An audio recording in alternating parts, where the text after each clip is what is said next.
Starting on the okay.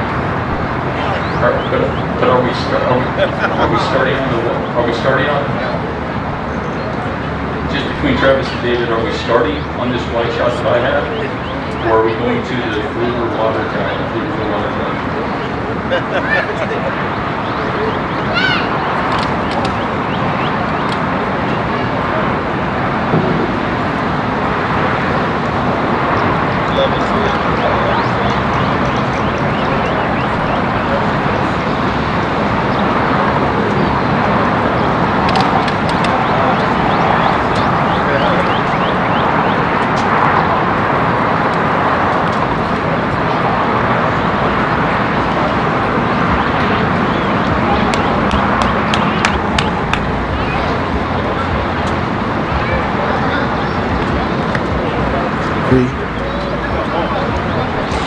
Welcome to the Pfield in Pflugerville, Texas. We have got summer football kicking off. I'm here with my broadcast partner, Gabe Fadias. And Gabe, the wait is finally over. It's week 0, the pads are on, and we're about to see this brand new Texas Syndicate team and what it's all about. Yeah, this is kind of a cool deal. It's football when you don't normally have football. And you know, everybody knows that the great state of Texas is the home to football, with all due respect to those folks in Ohio who say they invented football. I say football was invented right here in the state of Texas. We've got the Texas Syndicate.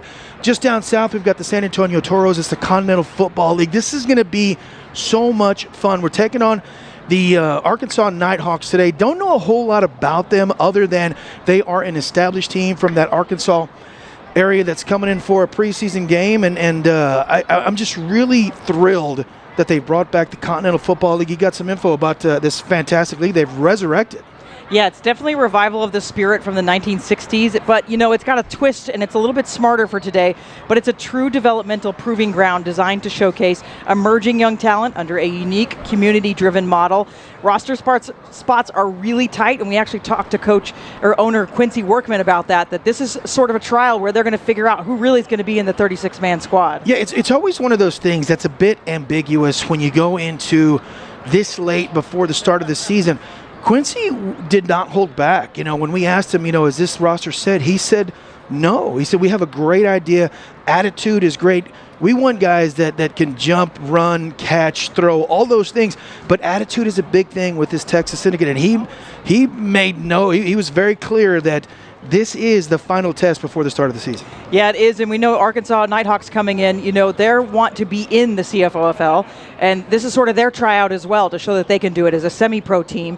So they've come down, and this is a huge matchup because, of course, you already mentioned, Gabe, they're going to Syndicate's going to play the San Antonio Toros next week. It's going to be a huge match kicking off the 2026 CoFL season, but this is really where we're going to get to see what this team is about, how they're going to play, and how are these players after just a week of camp, how are they going to come together? Yeah, I'm going to use kind of a soccer simile. I hope I said that right. If you pay attention to Premier League football in England, you have the different tiers of football. This is the tier right here, the Continental Football League, that's just a couple of steps below playing, you know, big-time football in front of a whole lot of people. The Arkansas Nighthawks, a tier or two under that, but they've been established for a long time. They're trying to take that next step up, and this is a good gauge, if you will, to see how good or ready or what they need to work on as they prepare and they move that franchise forward.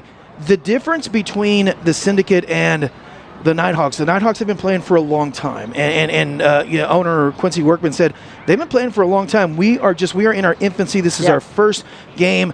I think the talent level, the disparity on the talent level is a bit different, a bit higher with the Syndicate. But when you have talent, but you have experience, I think that makes Godland. a very entertaining preseason game. Yeah, we're going to take a break here, but we'll be back looking at rosters, and we'll get you going on this kickoff, but we'll be back in just a moment. You're watching on United Media Football Network. Got land or thinking of buying some? With Southwest Homes, building your dream home has never been easier. Introducing Build Now Financing. No construction loan, no payments during construction, no interest while we build. That's less stress and more time to focus on your future. Personalize your home, your way, on your land. Southwest Homes. We make it easy to build on your land. Visit yourswh.com today. Don't want that old car but don't know what to do? Call Pick and Pull and turn that old car into cash. We buy more because we pay more, running or not, and we'll pick it up free. Pick and Pull has the largest inventory in South Texas with over 4,500 parts cars, so we need to buy. Go to pickandpullsa.com for more details. Pick and Pull. We buy more because we pay more. More to pick, less pull from your budget. Now that's Pick and Pull. At Texas Sports Productions, we feel every family should be able to watch their kids play free of charge. That's why we stream high school football, volleyball, basketball, baseball, softball, and soccer all across Texas, so no family member or friend ever has to miss a game. Keeping high school sports free requires a team. When you sponsor TSP, you're not just supporting student athletes. You're putting your brand in front of hundreds of thousands of passionate local fans. It's high-impact advertising with a powerful purpose.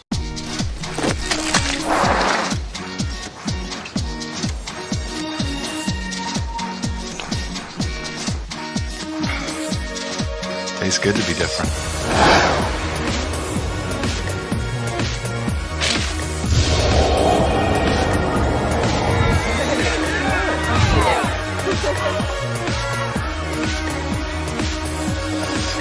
Big Red, deliciously different. Welcome back to Pfield. You can see the teams down there getting ready for the coin toss. Our officials for this match. Wait, Brian. I hate being that guy. Do it. It's just called the field. I think the P. I don't think it is. Oh, is it the P field? Yes, it's called the P field. That's oh my God! Everything in Pflugerville is the PFA. Well, no, I get that, but is it really called the P field though? Yeah. Oh. Yeah. See, much like my wife, you need to say, Gabe, shut your mouth and let me do my job. I swear to God, I was today years old. I mean, I'm like 99% sure I'm right, right? Like, well, that's, you know, but I'm happy to be wrong. You're going to be my football work wife, so you're always right. That's how it's going to go. But we're going to take a look at these visiting rosters. The Nighthawks, of course, coming in from Arkansas. We'll get you the results from that coin toss in a bit as well.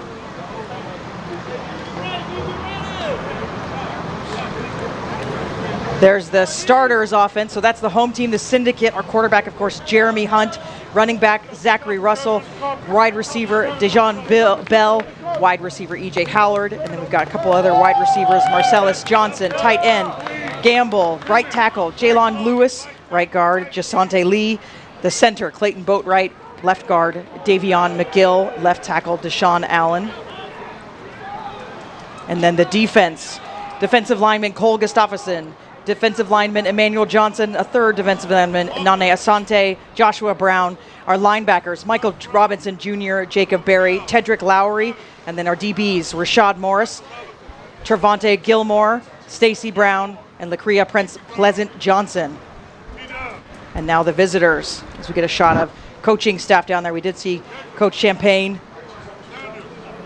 Nighthawks, quarterback Curtis Moore, running back Demetrius Nelson, wide receivers Jabari Prince, DeMarcus Joyner, Nazareth Mathis, and then our tight end Jaquan Burris, left tackle Emery Constant, left guard Carlos Flores, center Eric Washington, right guard Terrence Huff, right tackle Fred Davis, and then the D-line.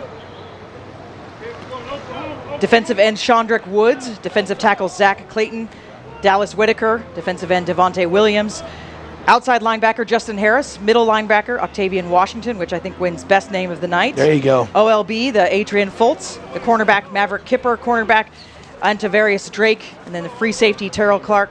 And then this strong safety, Larry Tate. And I think we're set for kickoff already. Yeah, I think the teams are ready to go. It looks like Nighthawks. I actually see peeping some jerseys. We did hear last night that the teams preseason, everything's firing on all cylinders. Oh, yeah. So I'm thinking maybe the red, they're known as a black and purple squad. So I think they maybe are wearing some borrowed jerseys tonight. Yes. So if you see here, they're playing NFL rules, which is that kind of weird new kickoff rule. They're going to kick this thing off, and the second the ball is caught, actually, I think we had a miss kick there. Yeah, I think that was we'll call that an oopsie to kind of kick the season off. But so how this normally works is the kickoff guy kicks it. The second the receiver grabs it, then everything starts. Now, there was a flag on the play, obviously, because, well, the kicker missed the football. And I think the Syndicate are going to get the football. Just right quick, they won the toss, or excuse me, the Nighthawks won the toss. They elected to defer, so Syndicate will get their first crack on offense. So that was Fred Davis. He usually plays right tackle, but getting a little kick in tonight. So we'll see Syndicate offense up first. Whenever you see a 70 kicking off, unless he's like a soccer player from Guadalajara that just has the number, like that, chances are that's the outcome of the kick. But here we go. Puts the Syndicate right on the 50 to start this game. So we're going to see quarterback Jeremy Hunt with his first pass of the drive. Wide open to the wide receiver. Slips a bit on the turf, but picks up a good couple of yards. He's going to be just short of that first down, but that's a good start for the Syndicate. Yeah, that was more on the catch. It was just kind of a little flare out to the right, and he was tackled by the 42-yard line. He had some wide open. And early on, when you're playing in games like this, even the grip of your shoes on the turf are things and adjustments that you make as the season goes on. Yeah, I mean, the Syndicate have been out here all week getting ready with camp. They've had every night. They had some storms come in that disrupted camp and things. But really, this is really their first chance to make sure everything is firing for them. As we can see Hunt going out to have a second down. Yard to go. They're right on it. Run play. They're going to get the first down. It's a good run. I believe that's Raekwon Smith. Yeah, Smith just followed the right side of that offensive line there. The tackle was made, it looked like, by Clayton, but you need 1-2 yards, you get 2 or 3. That's the formula for success. Of course, in normal Continental Football League games in the fourth quarter, you have the Canadian football rules that come. They're not going to come in tonight. This is just going to be NFL rules, but this is fun stuff, man. Yeah, I think when we do get to the regular season and we start to see that, where we'll see the change in the fourth quarter, it could be really interesting, but going to go right over the top. It's loose and intercepted by the defense, and the Nighthawks absolutely loving that. Yeah, that was Jabari Price, who just off of a deflection, off of the running back out of the backfield, the ball tips off of his hands, goes right in to the receiver. If you watch the replay here, he was trying to flare this out to the fullback and didn't quite grab it. The ball goes up. Great hands by Price to pull that in, and the first turnover of the season for the Syndicate. And Smith just out of his fingertips and holding on to that, but Prince did very well to pull that in. So they'll take over. So Nighthawks' first drive. It was building, though, for the Syndicate. It looked like it was going to be a good drive. Yeah, little things, again, you're going to work. The only time you can work these types of kinks out is in game action. You can run all the plays in practice. You can run all the sets in practice. Unless you get a defense that's coming full go at you, it's tough. Run play, going to pick up just a couple, but meets the Syndicate. Yeah, he was hit by a couple of Syndicate players there at the line of scrimmage. I believe that was big, number 91, who just came up and played off of his block. That was Johnson who made the stop, and that's a good sign. They lose a yard. Defense always has to step it up when your offense has a turnover, especially early in games. And in these preseason games, Wendy, you talk about keys to victory. It's the little things that wins games. Whoever turns the ball over the less, whoever can control the line of scrimmage the most, whoever can kind of handle the intangibles are the teams that win this game. Right now, the Nighthawks are up by 1. Momentum has swung in their direction, too, as Curtis Moore steps into quarterback his second go of this drive. Nobody at home there. It's going to be a bit short. Yeah, their press coverage there on the right side, and they were trying to flare it out to their wide receiver, number 17. We apologize. We're a little short on well, I think that's 17, and he's not on our roster. Yeah, so there you go. That does not exist. No, so. but he's there. We know that he's there. So he is Adams, and this is preseason for the teams as well as the broadcasters, folks. It's getting all those little pieces together. As we saw Quincy, the owner of the Syndicate, running around. He's doing everything, right? He was making sure all the vendors are here, the pads are on the uprights, and everything was set. So he's doing more than he normally would as the owner this weekend. Running play this time finds a seam, but then it's smushed. Gonna have it for a loss. Yeah, there was a couple of guys there, namely number 21, who came up and just laid a huge hit. There was a couple of different Syndicate players there on the stop, but Trayvon Williams was there, and he was there quickly. They were trying to catch that defense off guard. Normally on 3rd and long, you try and throw a pass, but they ran a bit of a draw there. Nothing doing, though. The great job by that Syndicate defense to pick up the offense after the turnover. So now we'll potentially have our first punt as the teams swap over. I love how you said potentially, because you never know. I mean, you never know. You never know. There's a seasoned broadcaster right there, folks. Let's see what number the punter is. He is 66. That is Woods. Oh boy, that's what happens in preseason, folks. Yeah. That thing was blown up. Got a paw on that one, it looked like. I don't know that the ball ever got to him. I think that long snap took a bit to get there, and the Syndicate, they came a charging with everything. So snuffed that one. The offense will take over.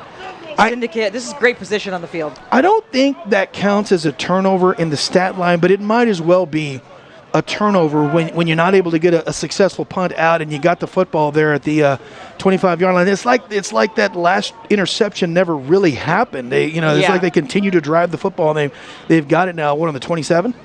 Yeah, essentially mark it off the board, right? Yeah. I mean, not really, but yes. But sort of like it's on the official stat board, but they weren't able to take advantage of it. Yes, exactly. Yeah, a quick 3 and out, and Syndicate gets a chance to try again. Yeah. All right, we are going to step away for just a moment. Of course, you're watching Syndicate Football on the United Media Football Network. Got land or thinking of buying some? With Southwest Homes, building your dream home has never been easier. Introducing Build Now Financing. No construction loan, no payments during construction, no interest while we build. That's less stress and more time to focus on your future. Personalize your home, your way, on your land. Southwest Homes. We make it easy to build on your land. Visit yourswh.com today. The best high school football coverage can only be found on Texas Sports Productions, on the app, streaming, and on TV. Your favorite high school sports only on Texas Sports Productions, each and every week for free. Welcome back. We just saw a fantastic run by Zachary Russell, busting through the line. He picked up the first down. We're waiting for the official marker, but now Nighthawks, they're under a lot of pressure here, Gabe. Yeah, it was just kind of a delayed handoff to the right. He caught a seam on that right side, broke a tackle, and was able to get there. Watch this. He just, good job of just putting your head down, going north-south, and getting down there inside the 71st time they've got it inside the red zone here for the Syndicate. We'll see if they got to convert.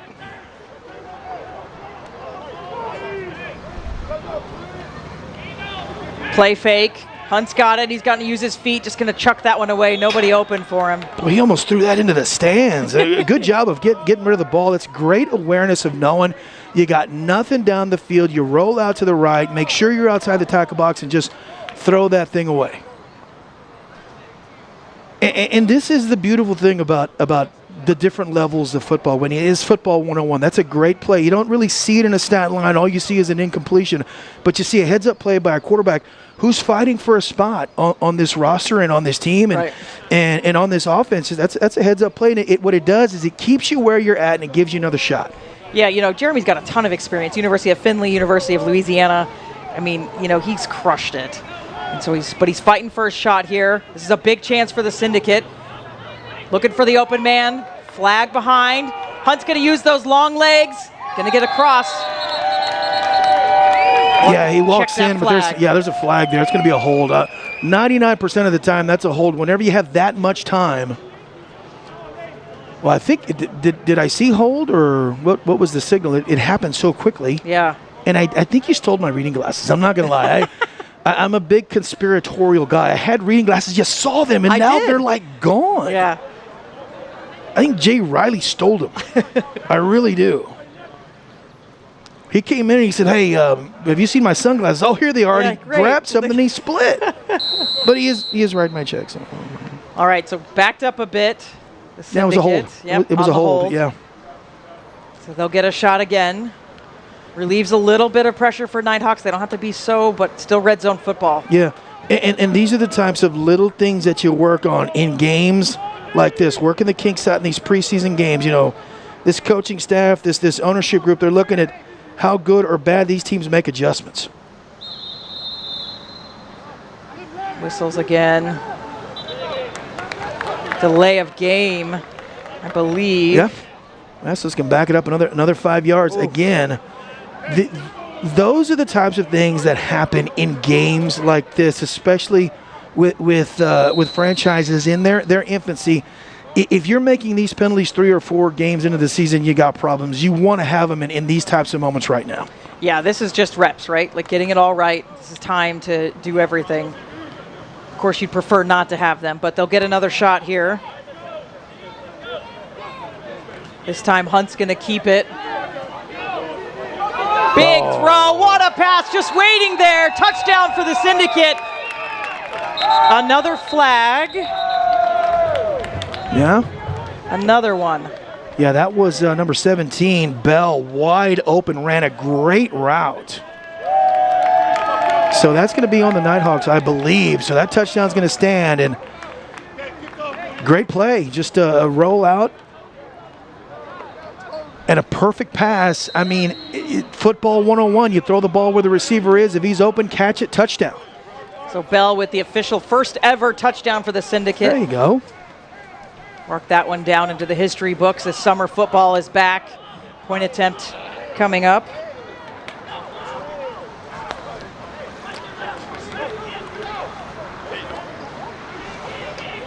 Jaron Ombrendi puts it through. Perfect 7 to start for the Syndicate. All right, there you go. Couple penalties, so a little stumble across the way, but I think, starting the game with that interception, to come back and do this right away kind of speaks to what I think we're going to see from the Syndicate. Yeah, they're going to play an aggressive style of offense. They're going to play an aggressive style of defense. You're going to see a lot of blitzing packages. You're going to see a lot of linebackers coming up. I saw in that first defensive series, they crowded that line of scrimmage. They made sure that nothing was going to get by those guys. You can tell the difference in the levels of talent between the two teams right now. And that's football. That's all sports, whether it's rugby, whether it's soccer. The bigger, faster, stronger kids that play at a higher level are going to do better. And I think you kind of saw a little bit of that in that first couple of series for both teams. Yeah, and I think some of the experience as well. When we look at this Syndicate roster, we've got some arena football players. We have a player that played in the Mexican League. Yeah. We've got, it's a wide breadth of experience. And the Nighthawks, we know, semi-professional, a little bit newer to this, but coming down to do this preseason game. Well, just look at the kickoff. I mean, we saw. Look at, was it Imbriani? Is that his name? Yes. Well, no, it was the other Arkansas player. It was Woods. Okay, so you saw where the ball was touched, and that allowed. Oh, I don't know that you got to bring it out. I don't know that you can do that. Whoops. Oh, that might be a safety. Yeah, you can see the sideline. No, they're going to call it a touchback, I think. Yeah, they are going to call it a touchback, even though he did try to bring it out. The ball was bobbled at the 5-yard line, and it goes into the end zone, and they made the attempt to bring it out. Watch, the ball was touched, and then it rolls into the end zone. Okay, I've got it. What do I do? You need to take a knee right there. He does not. Decides to bring it out. That is, well, again, that's a number we don't have on our roster, I don't think. And he was tackled inside the end zone, but they call that as a touchback. So ball's going to go to the 20-yard line. All right, touchback to Nighthawks. They'll get a chance. That was a lot of. I did a lot of talking right there. I just noticed. Yes, I noticed that. And by the way, I apologize. I am sweating profusely. I'm sweating like like some sort of farm animal right now. I don't know what's wrong with me. Like, it's bad. It's the Pfield is very hot right now, so that's all I'm going to say. It's hot. It's 79 degrees out there. We're inside, but I don't think the air conditioning is on. That's why you're sweating. The humidity out there, though, it's like 80%. We have chance of storms. We have a great view up here. Okay. And no storms are certainly on the way right now, but it's hot down there. I'd rather be hot here in the press box. That's for sure. Yes. Well. More whistles. Let's see the frustration from Moore, the quarterback. We have a timeout, I believe, called by Arkansas. We'll keep it here. Yeah, we'll keep it here. So again, what you're seeing right now is literally the opening day kinks for not so much the Nighthawks. Now, of course, we don't have a full roster or immediate kit from these guys. We don't know if some of the guys stayed behind. We do know that they have played a lot of football. There's a lot of history in this franchise. They play in a tier or two below what the Continental Football League is. But Wendy, again, you've called sports. You're a sports person. You've seen a lot of it. And in whatever sport you're playing in, talent and speed is talent and speed. And I think you're kind of seeing a little bit of that right now. Yeah, I think we're going to see more, and I think it's going to come for the Nighthawks. They're going to have some of these problems, but they've got to, we're just starting here. Sure. And same thing with the Syndicate. They cleaned up that interception, scored a touchdown, so our score here 7-0 with Syndicate in front. I hope I'm not jinxing things, but it is just a beautiful night right now. Yeah. So far. We are expecting some rain, though, right? There could be some rain, but this is a fantastic facility also. Oh, yeah. This is a top-tier place to be playing at, and I know that Quincy was excited to lock down the Pfield as Nighthawks get their second chance on offense. And they just busted over the top there, finding a good hole. Nighthawks, but again for a loss. They haven't made... No, excuse me. You're right. Sorry. Yes. And that was a great play call by that Nighthawk coaching staff. They see that defense is being pressure driven. They are just trying to go with everything. So they just took advantage of that, and they let that kind of interior pressure get to them. Quarterback flares it out, pick up a nice yard of 4 or 5. Right now, after their first offensive series, that is a big pickup for these guys. Just what they needed. Yeah. And those types of plays, what they do is they kind of keep that defense back on their heels just a little bit. Right. They're going to be aggressive, but still, those plays allow for you to create some offensive creativity. And a run pass, but just swallowed up right away. Yeah, that was a big boy play. I believe that was Brown who came up and just laid a smack there at the line of scrimmage. What a big-time hit. Loss of about a yard on the play. Yeah, defense stepping up right here for the Syndicate. And it looked like they did a direct snap to the slot back that was in motion. And he kind of caught that. I don't know that it was handed off. I think he caught it before. I believe that was Kipper who grabbed that thing. Kind of an odd-looking play, but, It's the time to try it out. Yeah. Defensive line coach P.J. Haydaway of the Syndicate's got to be happy with this start. Holding them here. Third down. Moore's going to try to come around the outside. He does have some space and looking for the open receiver. Finds it in Maverick Kipper. Yeah, what a great play. Actually, First down. I think that was Tate who caught that ball there. Thank you. Yeah, on the far sideline. Just avoided the pressure. Found a receiver down, threw a perfect ball catch, keep your feet in bounds, first down. It's those kind of plays when you build the confidence, because it's very evident that the Syndicate are going to just go all out defensively, put a lot of pressure on that quarterback. Yeah, he's going to have to be on his toes all weekend. First down for the Nighthawks. Our score 7-0. Syndicate up early here at Pfield. Run play. Oof. Oh, goodness. Read that one. Yeah, they're running that little draw play and not a whole lot doing. I believe that was number 18, Barry, who just came up and made the stop. But I think we got to take a break right now. Yep. Maybe. Are we taking a break? Yeah. We're going to step away for just a moment. We'll be back. Don't want that old car but don't know what to do? Call Pick and Pull and turn that old car into cash. We buy more because we pay more, running or not, and we'll pick it up free.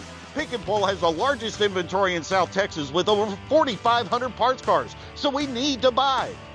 Go to pickandpullsa.com for more details. Pick and Pull. We buy more because we pay more. More to pick, less pull from your budget. Now that's Pick and Pull. Oh, goodness. More pressure coming from the Syndicate. The sack. Another big loss. Yeah, that defensive pressure is relentless right now, and Curtis Moore is just under all kinds of pressure. You know, I made the comment earlier that maybe a couple of those receptions will soften up what they do defensively.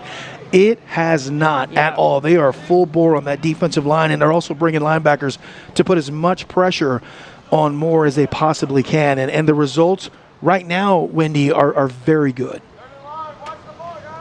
3rd and long, so we had a punt already once for the Nighthawks. Of course, they had that early interception. We really need some production here. We had an almost punt. I don't know if that's a stat or not. We'll call it an AP, an almost punt. Yes.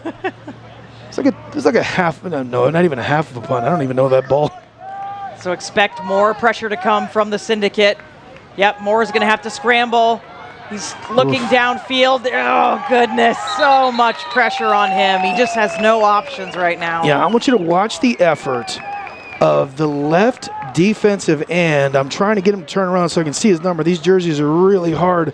Number 15, yeah, that was watch the effort of number 15, NJ. Watch what if we can. I don't know if we're going to take a look at that again, but he started out, over-pursued the play, and was able to come back and make the stop on the back end as as Moore was kind of running for his life. Great play defensively by the left end. So they will try to get on the stat sheet with that punt now.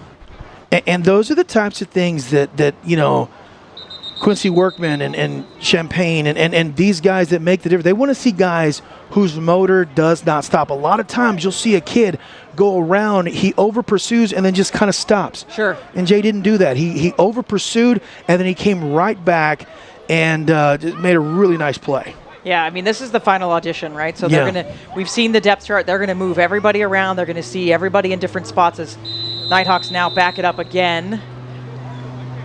Penalty against them. It's 4th down and South Austin. Like, it's 4th and forever. Like, he's got from San Antonio, and he has to drive home to get this one. There we go. Well, there we go in the sense that the ball was actually punted. It was picked up, though. By the Syndicate. Dancing on the line. Great tackle to save that one by Moses Wells to save another touchdown. Yeah, heads-up play by, I believe, number 1. Was that Gilmore? Yeah, I believe that was Gilmore. Yeah, we can take a look at that again.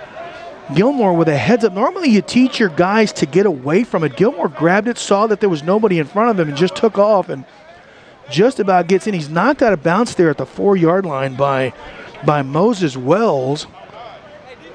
It was a 13-yard punt and a 25-yard return. Yeah. So that's positive for the Syndicate for sure. Again, they find themselves in very advantageous positioning on the field. Already have a touchdown on the board and looking for more. Hunt with the draw and then the pitch. Oh, doesn't find his man, but I like the creativity. Yeah, it was looking for more. Yeah, it was Hunt looking for more there in the corner of the end zone. He kind of flipped it a la Tony Romo style. And, you know, if it's just me, you got time, set your feet up, throw a good ball, get it to the back. You don't need to flip the ball. I know it looks nice and it's a kind of a highlight-driven kind of play, but I'd feel more comfortable with him just kind of setting his feet and firing it in there because he had the time to do it. Yeah, I think he did too. He almost could have gone himself. I like the unselfishness, but I kind of agree with you. Like, let's get it set and get the flashy plays later. That said, that would be the most athletic thing I've ever done in my entire life, like without a doubt. Gonna go again. Oh, defense all over that one. Did very well. Did very well to swallow that one up. I believe that tackle was Dallas Whitaker of the Nighthawks. That might be the Nighthawks' best play defensively that we've seen today. And those are the types of things that Wendy, that create that spark for a defense or for an offense. In this case, the Nighthawk defense haven't been doing much, but that type of play gets your guys going. Yeah, holds out Syndicate. They've been firing on all cylinders so far. Well, we're only at 152 remaining in the first quarter. Flown by, hasn't it? Yeah, it has flown by. First summer football game here. Professional football back with the Continental League. Syndicate looking for another one. Run play, and they'll get across the line for a second touchdown. See, I like that play right there. Just give it to your big running back, number 28, Russell, and let him just go right into the heart of that defense and get it in. You've got a great, is that number 25? Yeah, that was Sanders. Yeah, Sanders. So you give it to 25. He's a big, bulky, low-to-the-ground back. Your offensive line is playing great right now. Get behind the big guys and get it into the end zone. No fancy stuff. And we apologize. The numbers are really hard to see. Love the gray jerseys, but very difficult to see for us up here. And as the sun continues to go down here at Pfield, point attempt coming up. So remember, these are NFL rules. If you a point after attempt in high school and college happens when you place the ball at the 3. In the pros, they back that thing up to the 15. So this is in essence a 33-yard field goal as an extra point. Saw Jaron Imbriani kicking at camp last week, and he was nailing him from the 40. So this is going to be easy as he sails it over. 14-0 our score. The Syndicate. We're going to step away for a moment. You're watching Syndicate Football on United Media Football Network.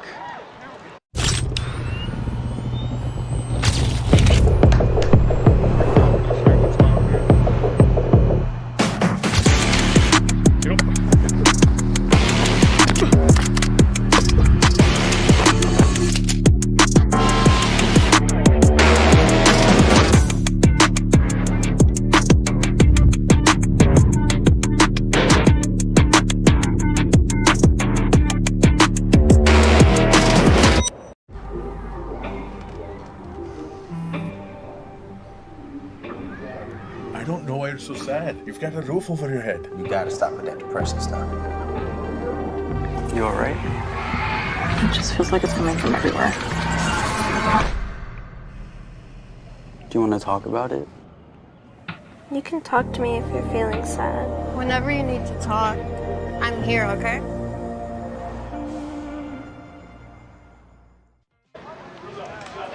Welcome back to Pfield. Syndicate just getting going here. 14-0 our score, and they have just smothered the Nighthawks. Really haven't given them much. Yeah, you look at the drive chart for that last. It was 2 yard. It was a 2 yard, 2-play drive. They scored on a touchdown to Trey Sanders, but what fueled that whole thing was that punt return by Gilmore, heads up punt return by Gilmore, and here we go. Run play from the Nighthawks, and this is more of what we saw. The defense is on it tonight. Yeah, that coverage team, very good by the Syndicate. That coming up and making a great tackle is number 11, Moore. We've seen a lot of Moore in this first quarter, only a $130 remaining. But, we talk about intangibles. Winning on special teams is a huge intangible, and you see the leg that the Syndicate has kicking that thing off. You've seen the coverage. It all kind of works together in the aggregate when you're trying to win a football game. 90 seconds to go. Nighthawks need to get something going. Last couple drives, they lost yards. Yeah. Not queuing together. It seems not on the same page is what it feels like. Yeah, not on the same page. And again, I mean, these guys, obviously, the effort is through the roof, but you can kind of see the disparity on the talent side between the two teams. And we have a flag down, probably a delay of game. And a few weeks ago, the Nighthawks were in the 2026 GDFL Spring Conference Championship, but they lost to the North Mississippi Road Warriors 34-24. But that was just a few weeks ago. They've been playing, but we have heard this maybe not the full traveling roster. Yeah, I don't know that this is the full traveling roster. 5-yard penalty. Here's a quick question for you. What airport do they fly in and out of? I believe it would be Little Rock. Do you know the name of that airport? I've been there. Okay, that's a good start. You can park right out front. You don't have to circle, right? So it's a place where you can park. Oof, what a play defensively. Wow. Another one. Yeah, just at the line of scrimmage, these guys are just coming up and laying the smack. They handed it off to tailback number 40, Burris, and just nothing doing. I mean, there's multiple. Am I using this correctly? Multiple syndicate or syndicates? I don't know. I don't know what the plural the vernacular to me, the plural, not quite sure. We will learn, though. It's preseason for you and I, too. That's right. Okay, wait. It's a president, the name of the airport. Is it a president? Yes. Getting closer. You're getting closer. closer. I can see the sign in my head. Yes. If it's the same airport. When I was calling UIW football years ago, I'll get back to this here in a minute. Oh, gosh, again. Maybe they know their playbook. You know, I'll tell you this. They do not. What they do very well is play off of their blocks at the line of scrimmage. You have a defensive line that is just overly aggressive. They know that the receivers and the backs can't really get behind them, although they've done it a couple of times. They're just going to roll the dice and we're bigger, faster, stronger than you, and we're going to prove it, and they are so far. So you're the airport, you're close. Former president. It's a man. Yeah, we know that. Yes, we know that. And it may or may not be his spouse as well. Oh, it's Clinton. Yes, very good. All right, we have a timeout on the field. I believe we're going to keep it here. Actually, no, that's the end of the quarter. End of the quarter, and Syndicate. I think we're going to keep it here. They're looking at us to keep it here, so we're going to keep it here. 14-0 at Syndicate, and obviously Nighthawks run first team. Yes. Haven't seen too much throwing from Moore, but something's got to get better here. Yeah, what has to get better is what I think would be creative play calling. Right now, rushing the ball at minus 15 yards, passing the ball a net 4 yards. So offensively, it's just not working for what they're trying to do. So if you're that offensive coaching staff, Wendy, you know that the guys at the line of scrimmage are probably a little bit outmatched. You know that your receivers and your running backs quite aren't at the level that the Syndicate's going. So you got to get creative offensively. What does that mean? I don't know. Maybe some reverses, maybe some creative trickeration play calling. Yeah. But what they've got to do is play off of the fact that the Syndicate so aggressive at that line of scrimmage. They've done it a couple of times where they snuck a back or a receiver out from behind that backfield and dumped a pass off. What you're trying to do is just soften that defense a little bit. That's it. And as we get ready for second quarter, we're looking at the Syndicate. They're in the Southern Division of the Continental Football League. Yes. It's the Austin, San Antonio, Midland, and Fort Worth. And what's really cool is the San Antonio Toros and Fort Worth Braves. So that some of the names are different, but they're direct revivals from the original 1960 franchise, which is, I just think, really cool. I grew up going to San Antonio Toros games. Nice. So when I saw that the Toros were coming back, it kind of sparked something because, I'm 54. I played high school. I played college football, and I fell in love with seeing these teams that weren't the Dallas Cowboys or weren't the Houston Oilers, but were still playing at a really high level. It is so awesome to see, the brainchild of this particular, rehatch of this football league bring great football back, especially here to Texas. Second quarter getting underway. Just a moment. So we have a timeout. That's something you don't see, and this is something also that you kind of work on. You never see a timeout called after a break, after the change of a quarter. But again, I can tell you right now, this was a team that played for a championship here in the not too far back. I don't think they brought their full roster of players, and I mean it's the Texas Syndicate based out of Austin, Texas. I guarantee you every one of the Syndicate players are here right now. We, of course, have some sponsors of the Syndicate, and one of those is Sacrifice Training. What separates the good athletes from the elite? Sacrifice. Founded by former CFL pro Bryson Tucker, Sacrifice Training in Pflugerville is Central Texas' premier athletic performance facility. From youth athletes as young as 7 to training NFL pros and Olympians, their educated staff specializes in proper biomechanics, explosive strength, and lightning speed. Don't just work out. Perfect your form and unleash your potential. Claim your free assessment today at sacrificetraining.com. And I'll be honest, it's my gym as well. I think Bryson and his team do a fantastic job over there. right here in Pflugerville. Yeah, I don't think these developmental entities like that get enough credit for not just training, but teaching young men and women how to take care of their bodies. Right. If I had that when I was young, yeah, I'd probably still be obese now, but still, I may be less obese and more athletic now. Didn't have those kinds of things back in the 80s, and I'm just so thank you for you guys doing those types of things and for sponsoring this team. And what's really interesting, too, is Bryson trains a San Antonio player, so he'll be training a player that's going to play against Syndicate next week. You got to love it. You got to love it. Nighthawks take over. They'll start the second half behind by 2 touchdowns. Syndicate at home in the lead. Moore finding some space, looking downfield, but from behind tackle. Moore continues to struggle. Yeah, that was just Asante, just pursuing, playing off of the block and making a great stop from that backside coverage. Again, that right there, Wendy, is such an athletic play to make. And when you're making decisions, you and I talked about what Quincy and what Coach Champagne are looking at when you make these decisions, because all these guys are strong, all these guys are fast. Yep. Whose motor is going to continue to run nonstop? That's what you want to see. Another test for the Nighthawks, punting from their own end, so it should put Syndicate in a good position.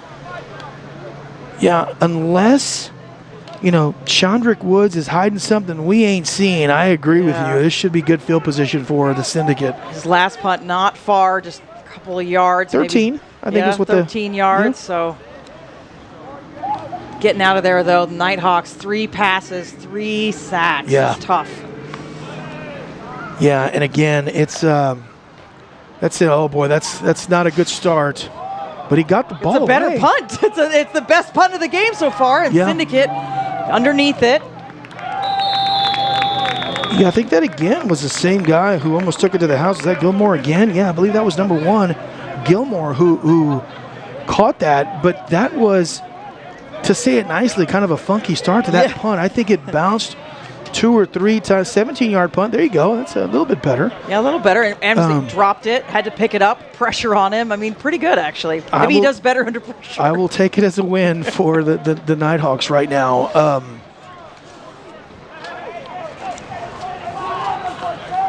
So Syndicate, again, in really good position. They're going to take over. They've done well so far. The 2 touchdowns, 1 rushing, 1 pass.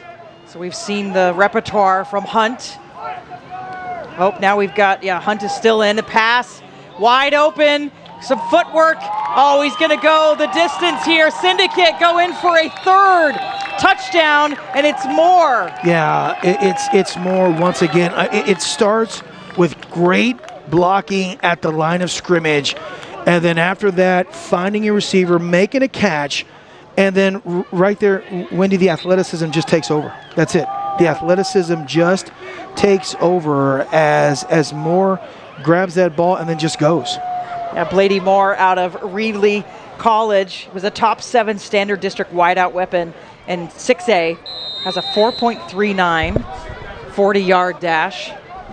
So point attempt coming up for the Syndicate. Been perfect so far.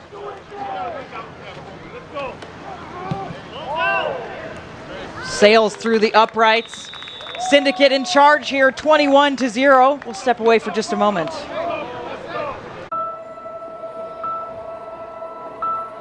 Some people judge a book by its cover, and if you're not what people are looking for, you're kind of like a reject. School, it feels like everyone's staring at me, and I'm just kind of not really a person. It just feels hard today. Nobody was listening to me. And I'll try to understand me more, and I'll try to do the same. Listening is a form of love. Find ways to support your kids at sounditouttogether.org. It's so easy to love Pick and Pull. Why? How about the largest inventory in South Texas? How about the ease of finding your part with our interchange and real-time inventory search at pickandpullsa.com?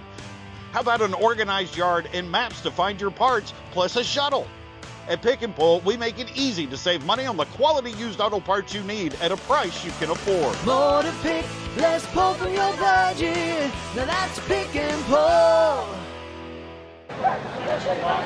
Welcome back. 21-0 our score here. Syndicate in charge, and I think one of the hardest parts is Nighthawks are having to work deep out of their own end every time. Yeah, and when you combine that with the fact that the other team is just a bit faster, a bit more aggressive. They're tackling well. They're pursuing. Their motors haven't stopped. What you end up as a result that our statistician, Mark Kusenberger, just showed us is that the Nighthawks have not been past midfield in this entire game. Yeah, it's hard to get momentum going. It's hard to get things exciting. As we get a kickoff here, it's going to drop and bounce, but picked up by 42. Demetrius Nelson, but doesn't make much ground. They're going to start again. Still haven't got into Syndicate territory. Yeah, that was a great tackle on the pursuit by Tedrick Lowry, an inside linebacker. And again, making teams like this, Wendy, when you have guys that are on the bubble, you want to see special teams plays. You want to see guys that are going to go in and not be afraid to get your hands dirty, get in there, make some stops. That is a great tackle by was that Williams that made that tackle, I believe? No, who was that? That was Lowry. So those types of plays, Wendy, are the types of plays that earn you roster spots. Oh, yeah, definitely. Those are going to stick out to the coaches. They're going to remember that when they watch film as well. So let's see if the Nighthawks can kind of change their fortunes on offense with 13-15 remaining. The other Week 0 game this week, Midwest Vengeance versus Cincinnati Dukes at Mason High Football Stadium. Kicked off at the same time as ours, and of course there's many weeks of Continental football to come. Dropping deep, but pressure. He tried to hold it as long as he could. It's going to be pick 6 for the Syndicate. Yeah, that was right place, right time for, I believe, was that Gustafson? I think who so. Made that? Yeah, Cole Gustafson. Yeah, let's make sure. No, actually, that says 80 something. That's 80. That's 88 who made that. Well, he's not on our Syndicate roster, but that was 88, and just a great play by first the pursuit of the defense, because I don't necessarily know if that was a poorly thrown ball. I think that was a ball that was altered as he was releasing it. He was getting hit, and right place, right time. You got to be athletic. You got to grab it. You got to head for that end zone. That's exactly what you did. I think it's Pius Ngenge with the score out of Tarleton State. Hey, it's where I went to school. Nice. I'm a proud Texan. I hope that's their mascot still. It was back in the 90s when I went there. And Tarleton's a great story. You talk about a program that has grown. When I was there, it was an NAIA program, and now they're, if I'm not mistaken, they're Division I AA or FCS now. Point attempt through the uprights, and Syndicate 4 perfect touchdowns. Yeah, they're basically, they're not 4 for 4. They're 4 for 5. They did have one turnover at the very beginning of the game. The ball was kind of tipped up, and it was an interception. So they do have, that's the one thing they can work on. But I'm fairly certain that Coach Champagne and that offense and defensive crew are going to take a look at what they did as we head towards 13 minutes away from halftime.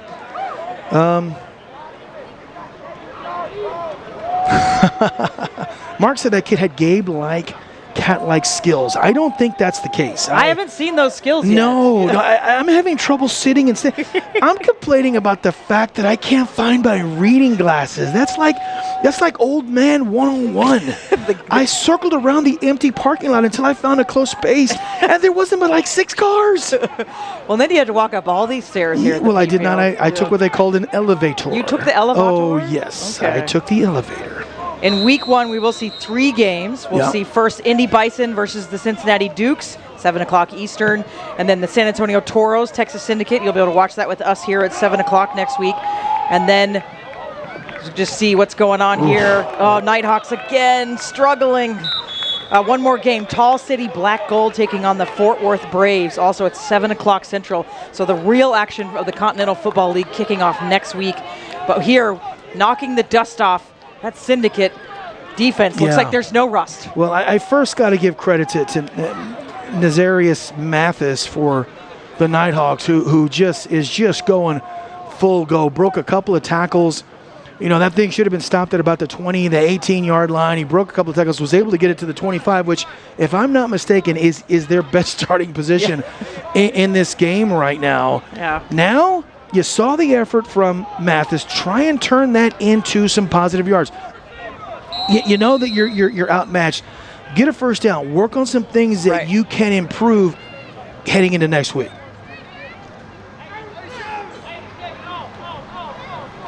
Trying to get the personnel right. Number 14, Jabari Prince. Had a couple of opportunities. One throw over his outstretched arms. He couldn't quite gather it in. That's where the pressure from Moore has just been the story of the night so far. Absolutely. 100%. The pressure really from that entire defensive line. And they look hungry to come again. That snap is going to be low, so Moore is just going to take it himself. Oh, no, pancake. Yeah, that's a big boy hit there at the line of scrimmage. He's slow getting up. Yeah. Oh, rocked there a little bit. Yeah, that was, I believe that was number 15 who got to him. And Jengi, I mean, he's had a heck of a game. They've all had really good games. You got defensive linemen whose motor just continues to go.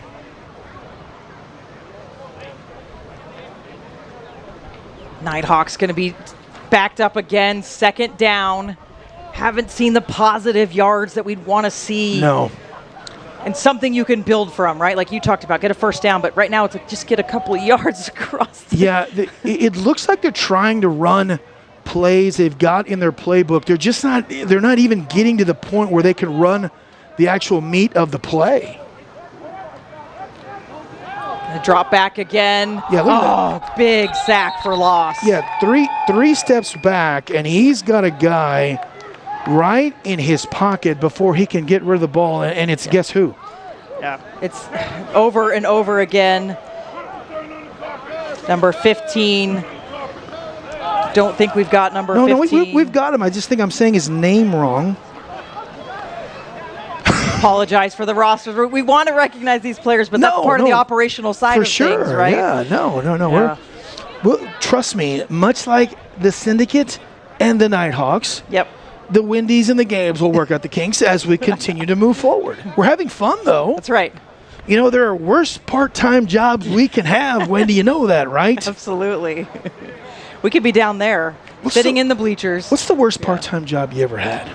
I sold shoes and it was commission. Oh. That was pretty rough. You were like the Al Bundy of... Remember that? You ever watched Married with Children? No, I did not. I grew up very sheltered. Yes, Al Bundy was a commissioned... Well, I know who he was, but I didn't watch all the shows. Yeah, I believe we have a timeout on the field. We're going to keep it here right now. Yep.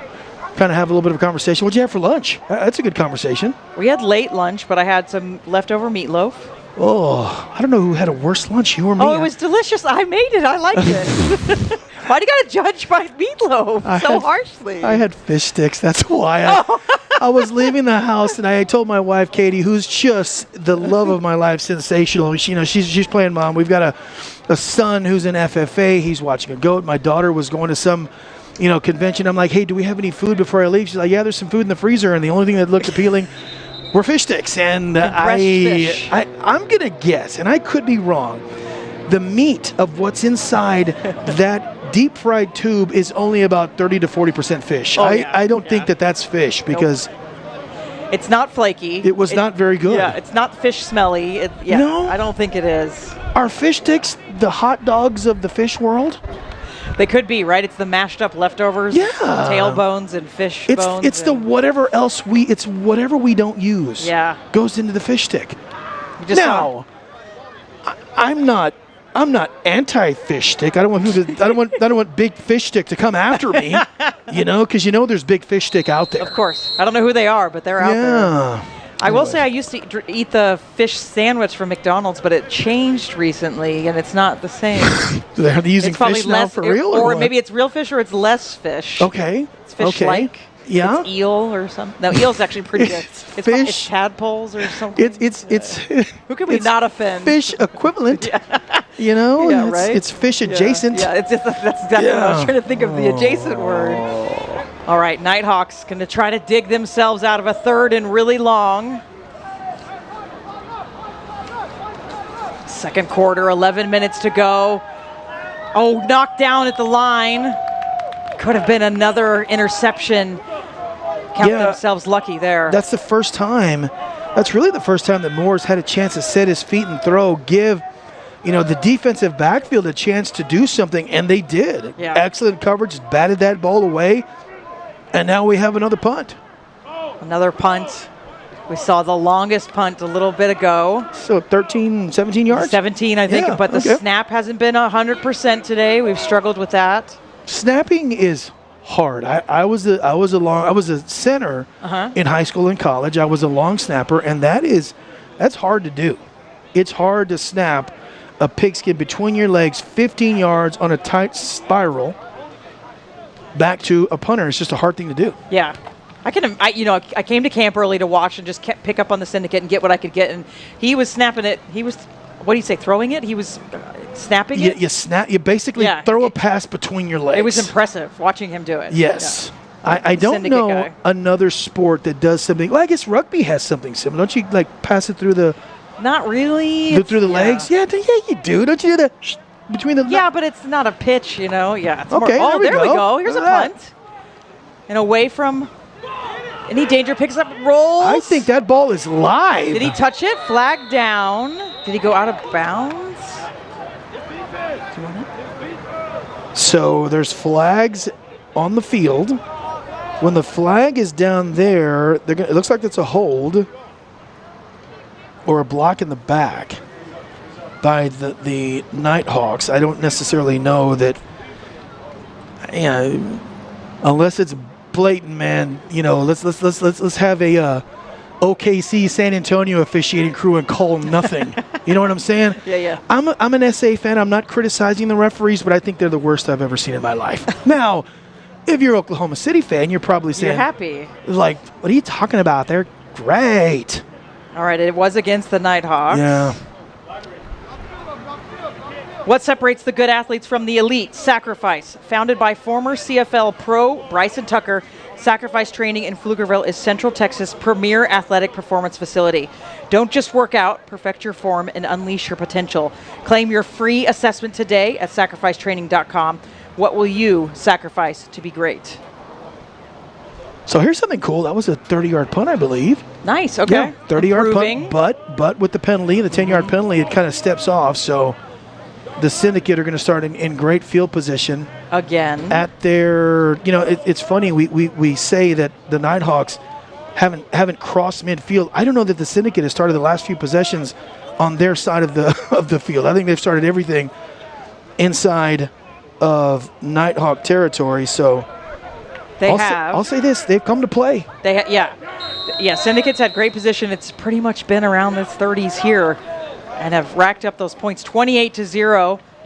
9.5 to go as they get another pass. That's a great pass, wide open once more. Just has to get around the outside, and another touchdown for the Syndicate. It's Bell this time. We have a flag down though. This might be coming back. Yeah. Had a lot of potential in there. Yeah, it looks like it's going to be a spot foul at around the 10 or the 20-yard line. Maybe an illegal block or a hold, but it's going to back up from the point of where that actually happened. So if it's 10 yards, it's going to be 1st and 11, maybe 12. Mm-hmm. Yep, that's exactly what it's going to be, 1st and 12. Yeah.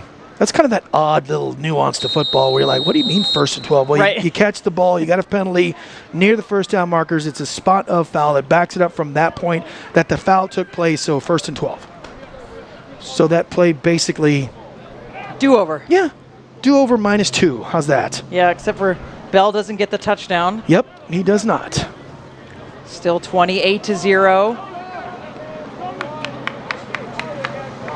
can hear Hunt clapping for it, trying to get the defense to bite. The run play picks up a good couple of yards. Yeah, they got to blow that dead. The hat came off of the tailback, number 28. That was Russell. That is Russell, right? Yep. Okay, that is Russell. There's a 28 and a 25, and these numbers look so hard to read. Yeah, very similar. Yeah. So the hat comes off. You got to blow that thing dead. You got to keep the safety. Well, it was a penalty against the Nighthawks. They declined it. I didn't see what the penalty was. Yeah. But the hat comes off, and they're going to bring Russell off the field, I believe. But a pickup of 5 nonetheless. Actually, 4 or 5. The pickup of 6. That's what you want if you hand off the ball on first down. Yeah. Real good pickup. Back at it, Syndicate. We've seen a number of looks from them. They've shown us quite a bit. You know, and one of the things, Wendy, I was looking for is whether they were going to be aggressive or passive and just try and they are being incredibly aggressive. Second down. Lots of time for Hunt. Wide open. It's behind but caught. First down for the Syndicate. Yeah, and right there as sliding and making the catch is Johnson. Right there is an absolute tell. If you don't watch but one play on offense, you watch the quarterback drop back, and he has all day long versus what Price is doing, or Moore is doing. Am I stealing your roster? No, you have a sheet that has the wrong numbers, so I'm taking it away from you. Oh, yeah. You did it all like my wife would do it. Like I tried writing you a note. You weren't nice about it, Wendy. You couldn't read my numbers. No, that's not a tear going down the side of my face. So it was Marcellus Johnson with the catch. Okay, so I got that part right. Yeah. Okay. Yeah. Apologize, everyone. No, we're gonna get better. Fine. We're gonna get better. No, with Syndicate. And I'm gonna stop crying. First down, run. Oh. Cross the line, but another flag. It's Trey Sanders. Yeah, they may call that a hold at or around the line of scrimmage, but boy, that is as physical a touchdown run. He just put his head down, absorbed the defensive hit a couple of times. They're going to bring this thing back, but those are the little things right there that the Syndicate can work on as they proceed forward. Knowing that they're going to call that a hold. I know that you're taught to grab, claw, tickle, do whatever you can to keep your guy from the tackler. So those are the kind of little nuances that they're going to adapt to as Continental Football League play continues. And it's twice for Trey Sanders that he's gone to the end zone and said, what? So maybe he'll get his name on the sheet. First down for the Syndicate, but backed up a bit, just on that 20-yard line. Less than 6 minutes to go in the second quarter. Now the draw. More space again. Tackled just short of the touchdown. Yeah, Zachary Russell. Yeah, that play is just set up by the right side of that offensive line, and assignment football at the line of scrimmage, Wendy. As you watch more of these games, that is what Coach Champagne and this offensive coaching staff wants to see. They want to see your offensive linemen with initial contact, drive your feet, and get to your assignment, allowing these really talented, skilled players to do what it is that they do. Absolutely, and they've got 3 yards to go, second down. Knocking on the door again are the Syndicate.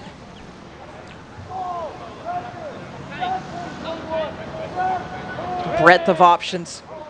In motion is the tight end. Moore grabbed that with his left hand. He's just going to have to sit down as pressure comes from the Nighthawks.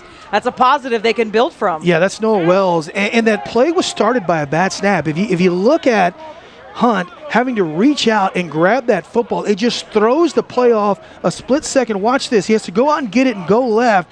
And that gave just enough of a burst for Wells to get in there and make a stop. And that was Terrence Huff on the pressure as well, getting around to get Hunt. It's crazy how little things like that can disrupt any type of what you're trying to do offensively, even if you're as talented as what the Syndicate are. Third down for the Syndicate. Hunt, lots of time. Here comes a little bit of pressure, so he just scrambles and lays one up. Oh, couldn't quite gather that in, but that looked pretty as another flag is down in the backfield. Yeah, that was a great pass into great coverage. That's probably some of the best coverage we've seen by the Nighthawks. He was trying to squeeze it in there, and he got his hands on the ball. I believe that was Dorsey who had his hands on the ball. Again, everything you want, but there's another flag on the play. That's going to bring it back. So if there's one thing that Coach Champagne and that crew is going to look at is the penalties in that first half. Yeah, they're starting to build and not in the way they want. Nope. So positive from the Nighthawks as well. I mean, a lot of these are Syndicate fouls, right? They're causing their own mistakes here, but Nighthawks at this point need anything they can build on. Third down again for the Syndicate.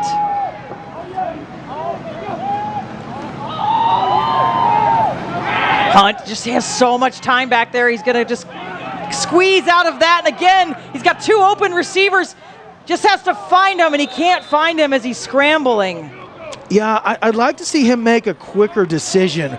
He's got a lot of time. They're giving him that 4 or 5 seconds. He doesn't see anything. I want to see some check down routes. I want to see him without trying to make something big. It doesn't have to be a home run every time you have the football. So your guys are talented enough that if you dump it down, guys like Russell or Sanders, if they catch it out of the backfield, they've got a chance to score 100% of the time they touch the football. Field goal attempt for the Syndicate. 2.5 to go in the second quarter before halftime.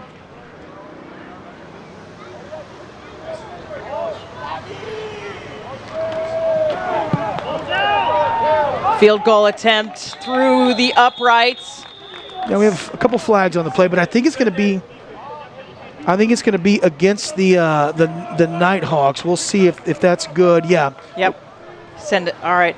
Syndicate just in the driver's seat here at Pfield. We're going to step away. You're watching Syndicate football on United Media Football Network.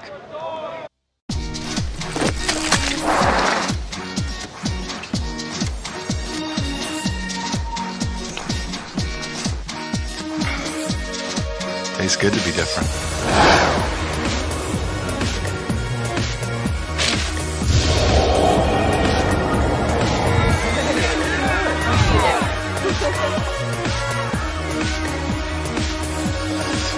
Big Red, deliciously different.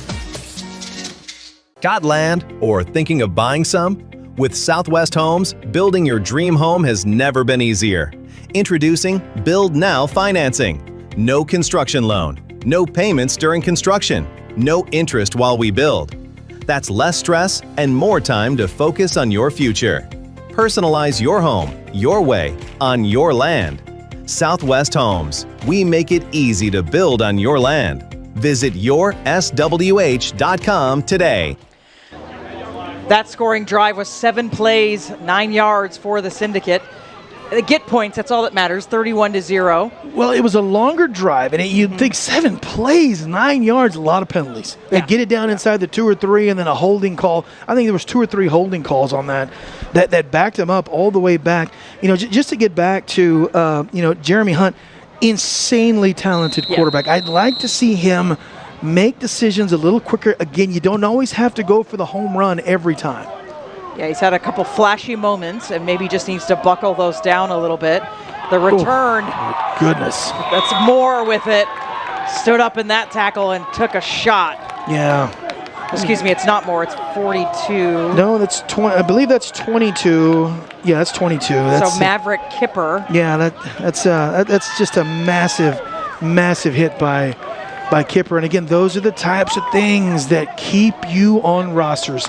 These guys, this ownership group, these coaches want to see high-energy players, but not just high-energy players. I love that our owner, Quincy Workman, he values attitude, he values effort, he values being a good human being, and I just absolutely love that about this franchise. Yeah, I love their slogan, the United through hustle, right? Yeah. They work hard, they're here for the community. I mean, that's Quincy's really big push is the community. Sure. He wants to inject into the community and make sure that everybody knows who the Syndicate is. They held several camps to let young athletes come out.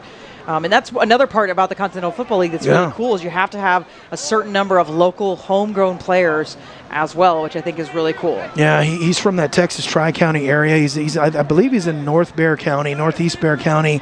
They've got this franchise. He's a veteran of our United States forces. What a great story You know, if there's ever such thing as a blue-collar owner, he is that blue-collar owner. And this franchise is going to be a success because of his attitude, his effort, and his willingness to do it the right way.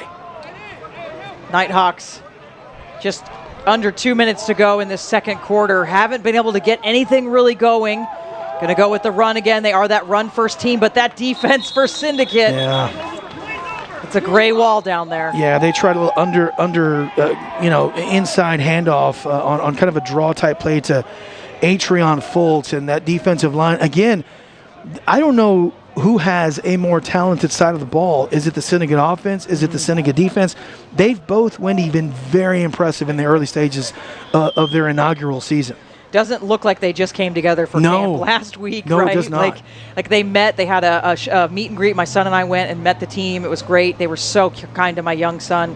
And that was the first time they met last Saturday, and then they've been in camp. But that's all they've been together. That's it. Yeah, and the success of these teams, it always seems early on, is based on how good your offense and how good your defensive lines are. Wow, both fronts for both sides of the ball playing very good in this first game. Yeah, coaching staff has got to be really excited for Syndicate. Second down for the Nighthawks. Moore again. Here comes the pressure. Just tries to dump it over the top. Maybe a miscommunication with his receiver. Well out of position. Yeah, that was not a miscommunication. I was trying to be kind. Yeah, that was him just getting lit up trying to get rid of that football. And almost there for the interception was number 1. I don't know if I have him on my. Yeah, that was. Is that Gilmore? Yeah, Gilmore, who's had a heck of a game. Gilmore's had a heck of a game. He was right there, just at his feet, wasn't quite there to make the interception on the coverage, but a lot of pressure put on these Nighthawk quarterbacks. And still working from their own end. Yeah. They've just been backed up this entire game, and the punting has gotten better, but they haven't been able to get themselves out of this pressure cooker that they're in. Yeah, they have not crossed midfield yet, and that's a testament, again, to the defense as a whole, but to me, Wendy, it's more about what they're doing on that defensive front. Those 4 guys there on the front of that defense are just putting so much pressure on Moore. He's just unable to do anything creatively offensively. Well, that may be, there's 8 seconds left. Let it run, maybe? Yeah, they're gonna run one more play, and this will be it. Last chance for the Nighthawks to get something going, something positive. That run, finding some penetration, finding some yards. That's a better run by the Nighthawks. Yeah. That was, I believe, Fultz again, and that's something they'll take into that halftime locker room. We got a good positive play there at the end of the first half. We will step away for just a moment. Syndicate in the driver's seat, 31-0. We'll be back for halftime in just a moment. Got land or thinking of buying some? With Southwest Homes, building your dream home has never been easier. Build now financing, no construction loan, no payment construction, no interest while we build. Less stress and more time to focus on your future. Personalize your home, your way, on your land. Southwest Homes, we make it easy to build on your land. Visit yourswh.com today.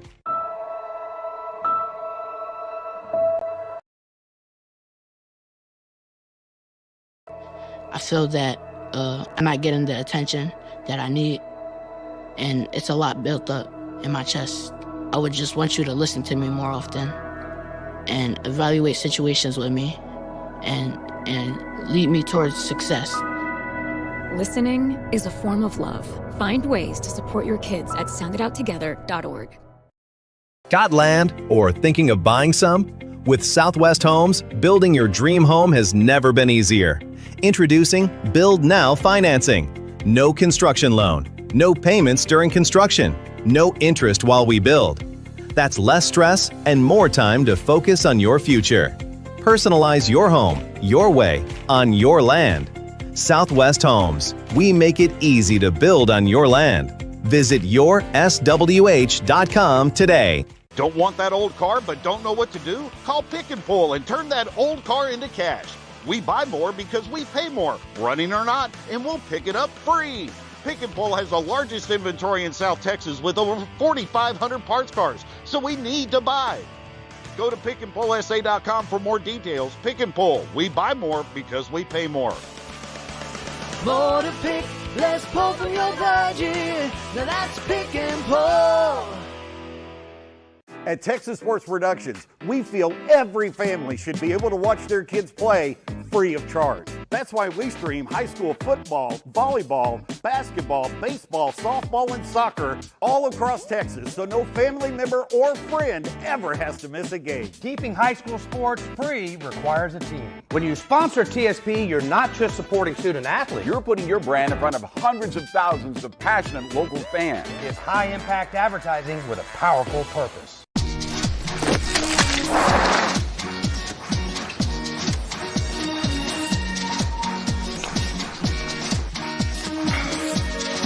Tastes good to be different.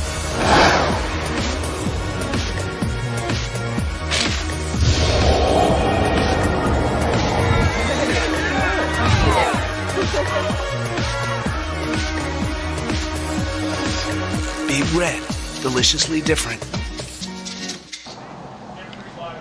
Welcome back. Texas Syndicate making their preseason game perfection almost here. Gabe. Yeah, minus a few things, and they're going to work on a few things in the halftime locker room. You had a couple of holds there at the end of the game that cost a touchdown. You had that weird 7-play, 9-yard drive that resulted in a field goal because of all the penalties that you had. You had an interception early on. Outside of that, special teams, check. Defensive line, check. Your defensive backfield and your linebackers, check and check. Your offensive line, check, check, check. Plus your running backs, your receivers, your quarterback play. Minus a few things that I think these guys are going to work on in that halftime locker room. You couldn't be more pleased if you're Coach Champagne in that halftime locker room. Yeah, I think so. As we the highlights rolling here, but more the quarterback for the Nighthawks just finding a bit of early success. They did very well with the run in the beginning, but then now it just seems like this defensive line has clamped down, and the Nighthawks can't get anything going. Yeah, it all starts when you're trying to build a franchise, when you're trying to build a team. I don't care if you've got Mendoza at quarterback or Tom Brady at quarterback or Troy Aikman or Tony Romo.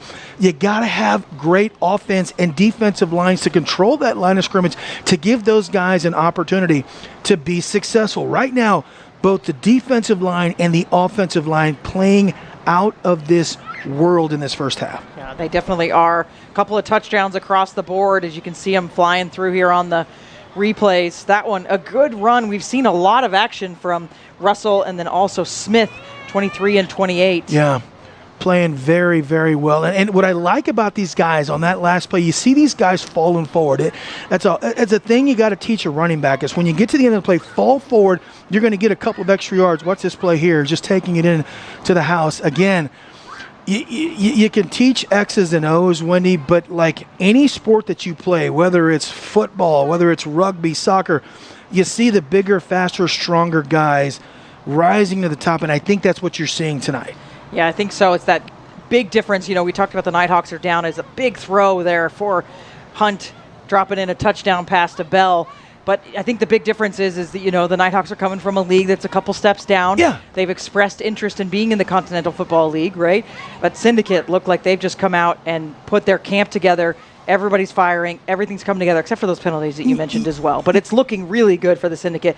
But how will it go against the Toros next week? You know, it all depends. To see, you know, I'm going to go watch the Toros play on Monday. They're playing there on the south side of San Antonio. I love it because this was an hour and 45-minute drive for Gabe Farias. That one's going to be about a 6-minute drive for Gabe Farias to go right down the road and check those guys out.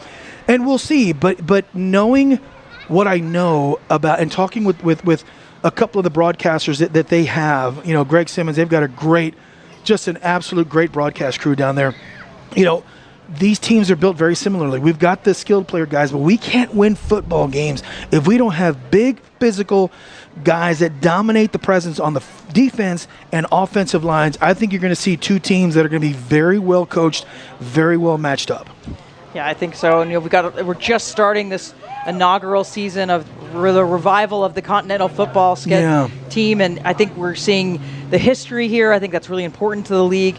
And I think that the Syndicate, is a new part of the league in this central Austin area. And what Quincy Workman is doing, I think, is really, really positive for the area and for the return of summer football. Yeah, absolutely. I mean, this Central Texas area, Ken Lucas is the other broadcaster who's just tremendous. And those guys have told me, and I'm going to go back and tell them, buddy, the Syndicate, they're very well put together. Yeah. This is a great football team. But you're right.